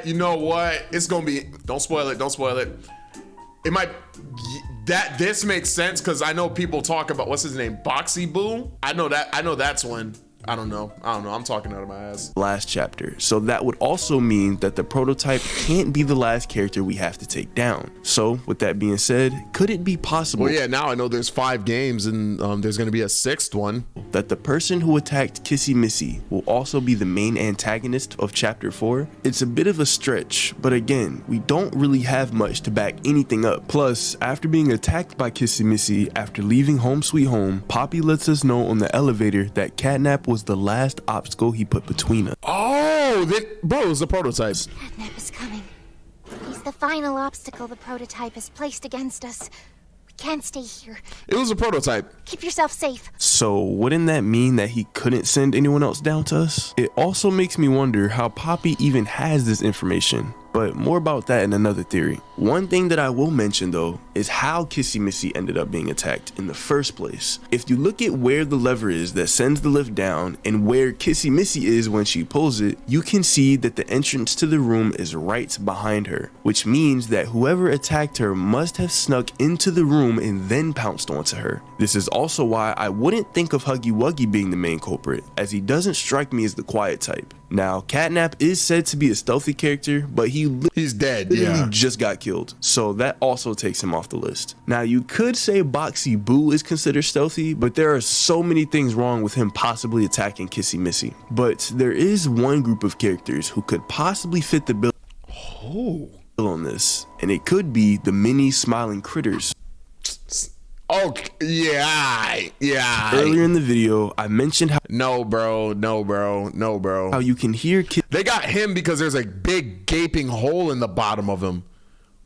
I'm not even gonna finish the sentence. They didn't do that. They didn't do that to Kissy, bro. Kissy Missy stomping around as she's screaming, and Oh, she could be like stomping on him, I guess. I linked this with someone trying to control her, but what if this was due to the fact that there were a bunch of toys lashed onto her, causing her to become disoriented? Just based off the noises Kissy Missy makes when she's attacked, we can infer that she's not really trying to fight back. It honestly sounds like screams for help.